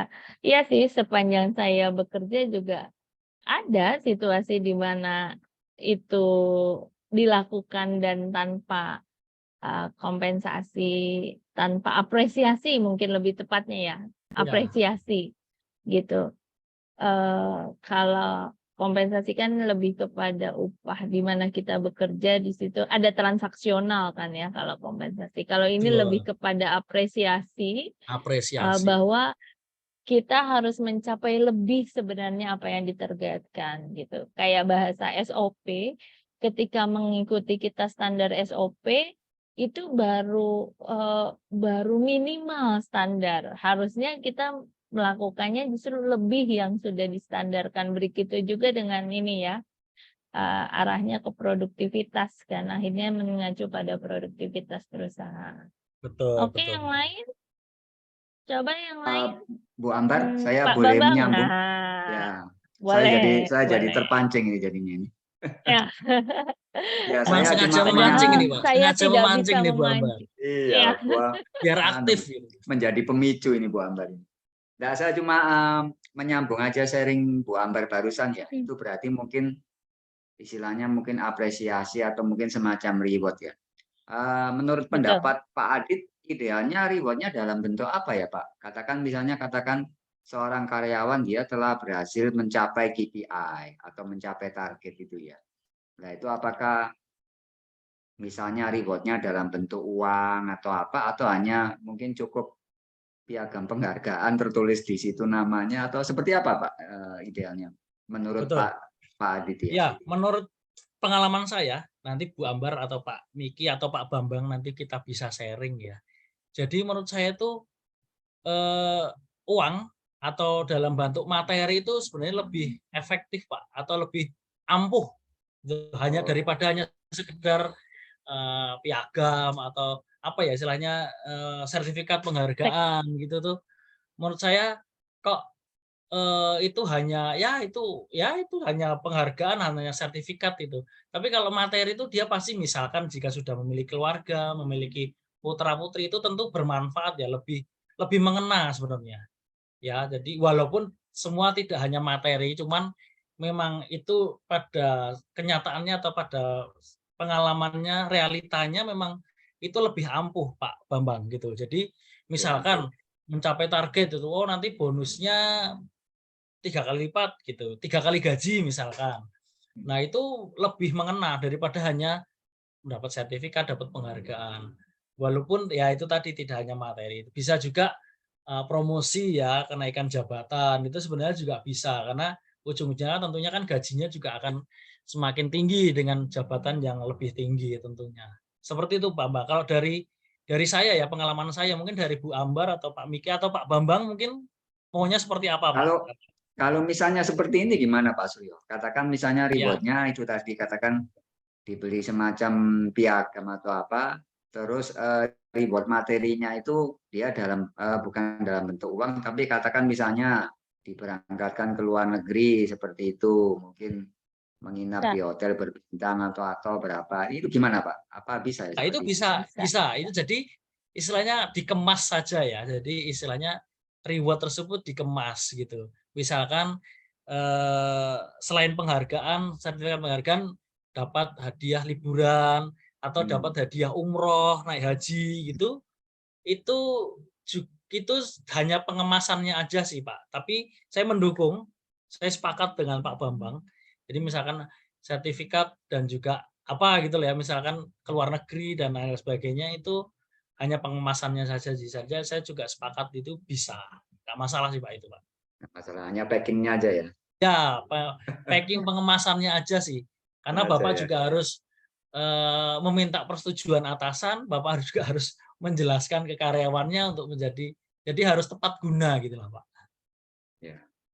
Dan bisa berlayer juga Pak Bambang. Karena kan kalau dalam sebuah perusahaan tadi kita punya kebijakan perusahaan, target yang harus dicapai dalam setahun mungkin pendeknya dan itu diturunkan.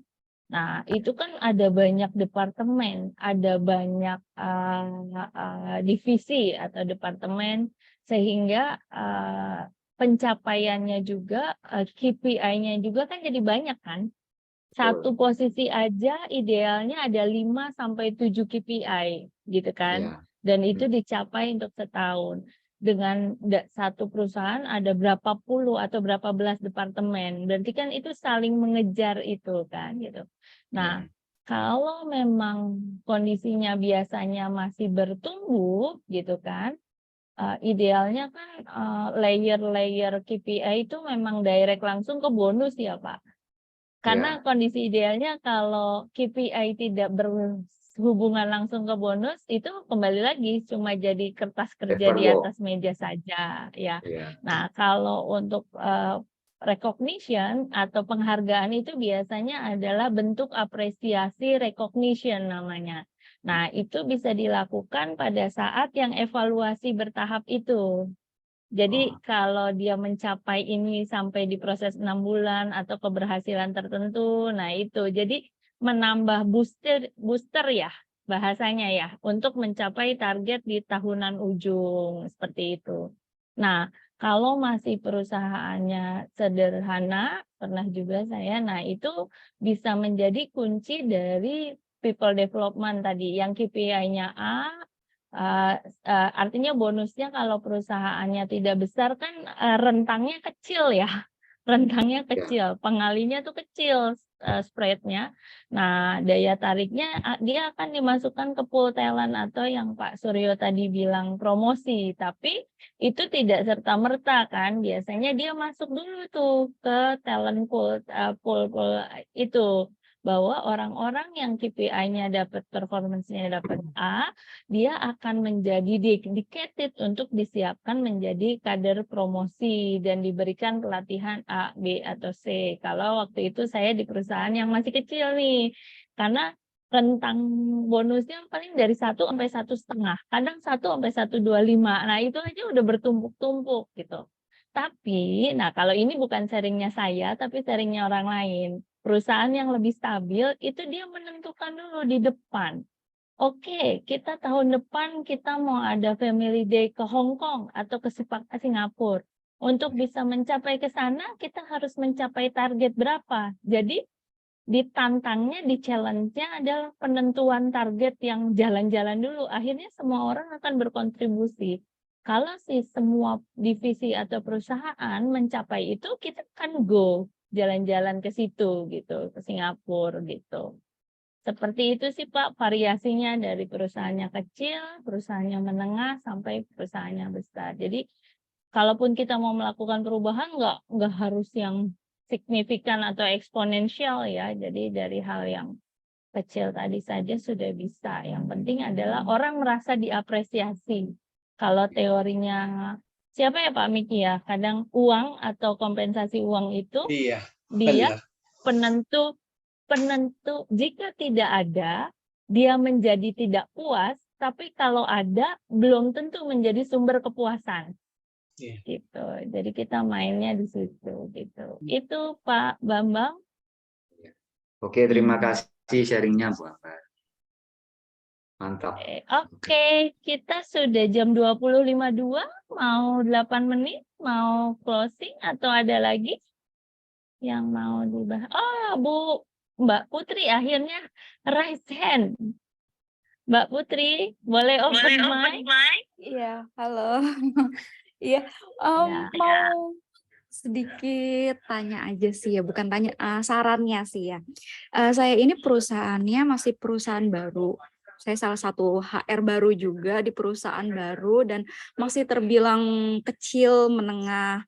Nah, gimana ya, atasan saya itu kurang peduli yang namanya KPI atau perform setiap individu. Itu gimana ya kasih sarannya supaya beliau ini paham gitu kan. Oh, untuk mencapai target perusahaan, SDM-nya juga harus maju loh gitu kan. Nah, tidak dengan atasan saya.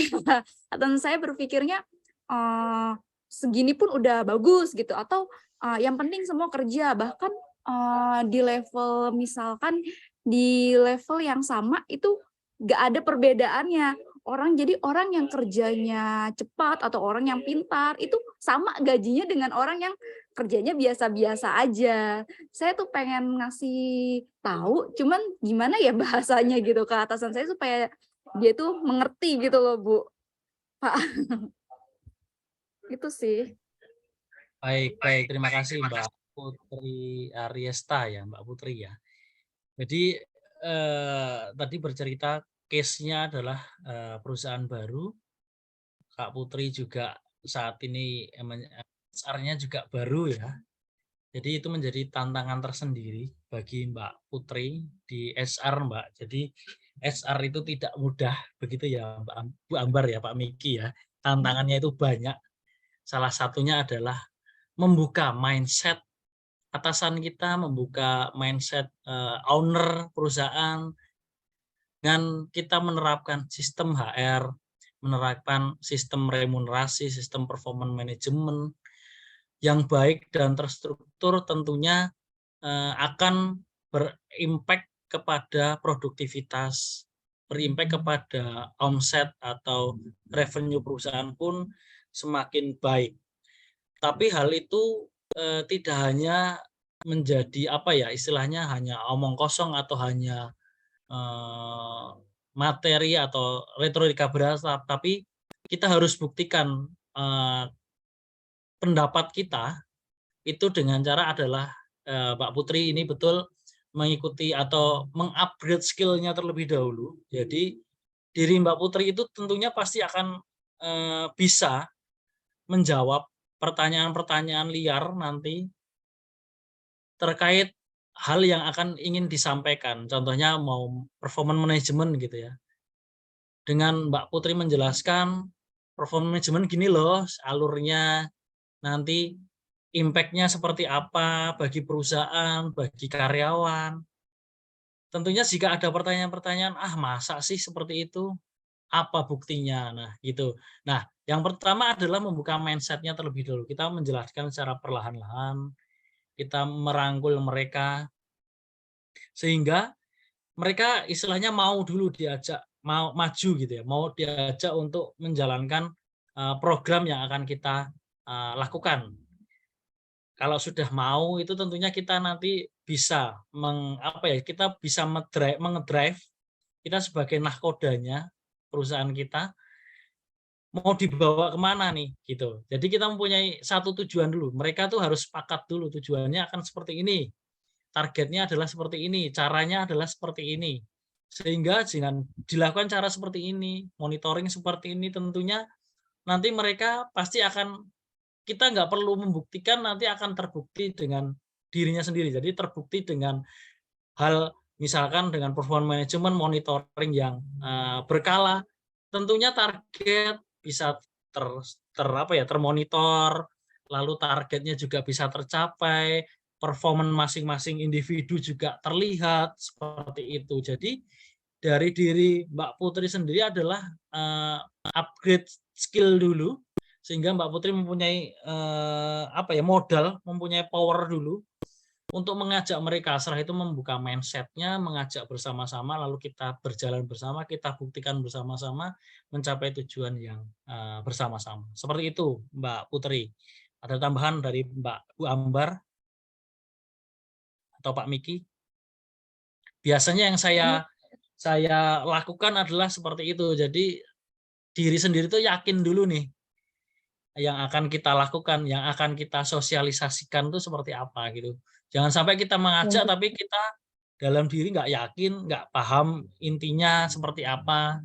Jadi kita harus paham dulu nih, seperti itu. Mungkin Mbak Putri belum visioner. Udah cukup sama saran. Ayo Pak Miki, tambahannya. Pak Miki masih belum open mic. Oke, saya tambah dikit ya terkait dengan pertanyaan Pak Bambang sama Putri juga ya. Jadi intinya kalau memang kita mau ajukan ke atasan, artinya apa? Kita harus punya konsep dulu ya. Jadi dia punya konsep apa yang akan kita sampaikan. Terus kedua, memang kita butuh dukungan dari manajemen ya. Artinya willing dari manajemen itu ada ya. Kalau kita lakukan, apalagi ini kan berkaitan dengan performance management ya.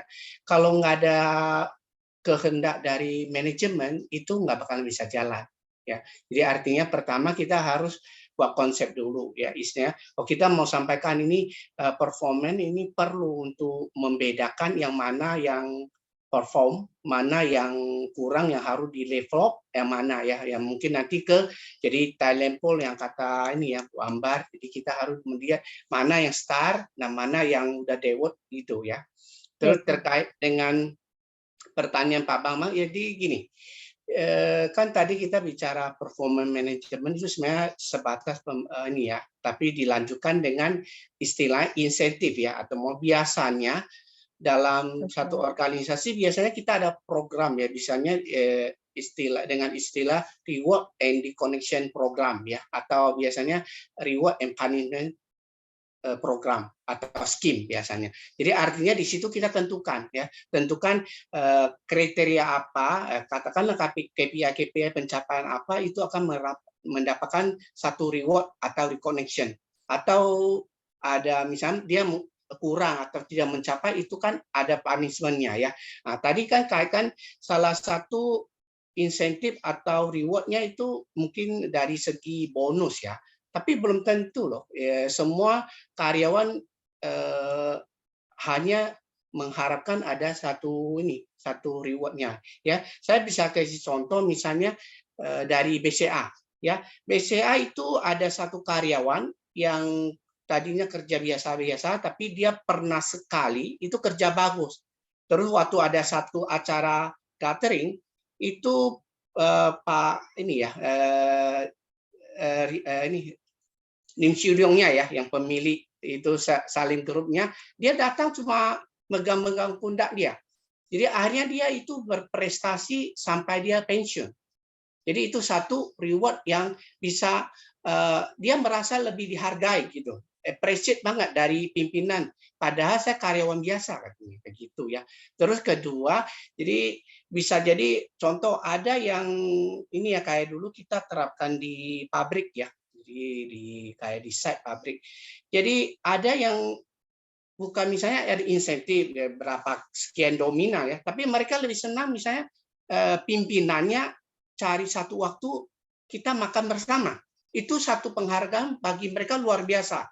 Ya, jadi kembali lagi tipe-tipe model dalam satu reward and punishment atau recognition itu kita harus susun dulu, kita susun lengkap banget ya, sampai kriterianya semua ada. Jadi kita namakan itu reward and recognition scheme. Jadi ada satu tabel itu akan menjadi jalankan. Jadi nanti program ini akan kita jalan. Nah disitulah kita misalnya contoh kita sebagai atasan yang punya bawahan, kita harus tahu bawahan ini dia sebenarnya profil tipe orang kayak apa ya. Dia misalnya dia cukup dikasih support atau ucapan aja, dia udah merasa dihargai. Ada yang misalnya harus dipuji, dia baru bisa merasa dihargai. Jadi tergantung, kalau kita sebagai atasan yang banyak bawahan, kita harus mengetahui karakter dan tipe-tipe manusia yang ada di bawah kita. Itu tambahan saya, Bu Amar. Oke, terima kasih. Sudah cukup Pak Bambang sama Mbak Putri tadi ya. Oke. Karena cukup sudah jam puas sudah. 9:02. Oke, terima kasih. Nanti kita bisa mungkin nanti yang lain kalau tiba-tiba keidean mungkin masih ada di grup yang Pak Miki ya. Biasanya masih seminggu ya, masih open ya, Biasanya terbuka kurang untuk lebih seminggu. diskusi ya. Setelah sertifikat terima baru kita bubarkan grup itu. Baru. Oke, boleh Pak. Bu Dita, Mbak Asi, Pak Abdullah, sudah cukup? Kita sudah jam 9:03 ya. Khawatir ada yang dari Indonesia Timur. Oke, sebelum ditutup ada closing statement dari Pak Suryo Adityo. Baik, terima kasih Ibu Ambar, Pak Miki, Ya. dan rekan-rekan yang sudah hadir pada malam hari ini ya. Jadi saya berharap materi yang saya sampaikan terkait performance management with smart target bisa bermanfaat bagi rekan-rekan semua. Jadi kita sama-sama belajar, tidak ada yang lebih pintar, tidak ada yang saling menggurui. Di sini kita masih sama-sama sharing, sama-sama belajar, sehingga bisa bermanfaat materi ini bagi rekan-rekan sendiri dan juga tentunya bagi perusahaan tempat kerja kalian. Sehingga selain upgrade skill, perusahaan pun istilahnya punya dia beruntung memiliki HR atau memiliki karyawan yang memiliki skill, yang memiliki paham mengenai bagiannya masing-masing, sehingga itu nanti berakibat atau berimpact kepada kesejahteraan tentunya lebih diperhatikan, lalu promosi dan lain sebagainya. Seperti itu Ibu Ambar. Terima kasih Pak Miki, terima kasih semuanya atas kehadirannya. Selamat malam dan terima kasih. Oke, terima kasih Pak Suryo Adityo ya. Bapak Ibu, ada yang bisa open mic kita untuk dokumentasi. Selama proses saya tadi mencuplik beberapa foto, cuma banyak Bapak Ibu yang menutup kamera.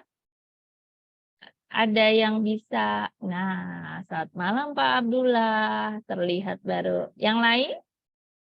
Adakah? Ya, kalau tidak ada, kita coba saja ya. Kita coba ya, satu kali saja ini. 1, 2, 3. Oke, sebentar. Oke. Ya. Ya. Selesai sudah rangkaian acara kita. Seperti yang tadi Pak Suryo bilang bahwa untuk menambah knowledge sih kita bisa baca buku, tapi dengan kita ada virtual learning ini, session ini, kita justru bisa menambah pengalaman dari sharing dari teman-teman yang mungkin belum kita alami ya. Tapi proses pembelajaran kan bisa dilakukan melalui dari pengalaman dari teman-teman. Semoga kita bisa bertemu kembali di virtual learning session berikutnya. Saya tutup dengan pantun. Burung dara, burung cendrawasih, cari dulu di Papua. Cukup sekian dan terima kasih. Semoga bermanfaat untuk semua. Selamat malam Bapak dan Ibu. Malam, Assalamualaikum. Malam Pak Adi, terima kasih. Selamat malam. Terima kasih Bu Salam Ambar. sehat semua. Pak Miki, sampai jumpa. Iya, sama-sama. Sampai jumpa.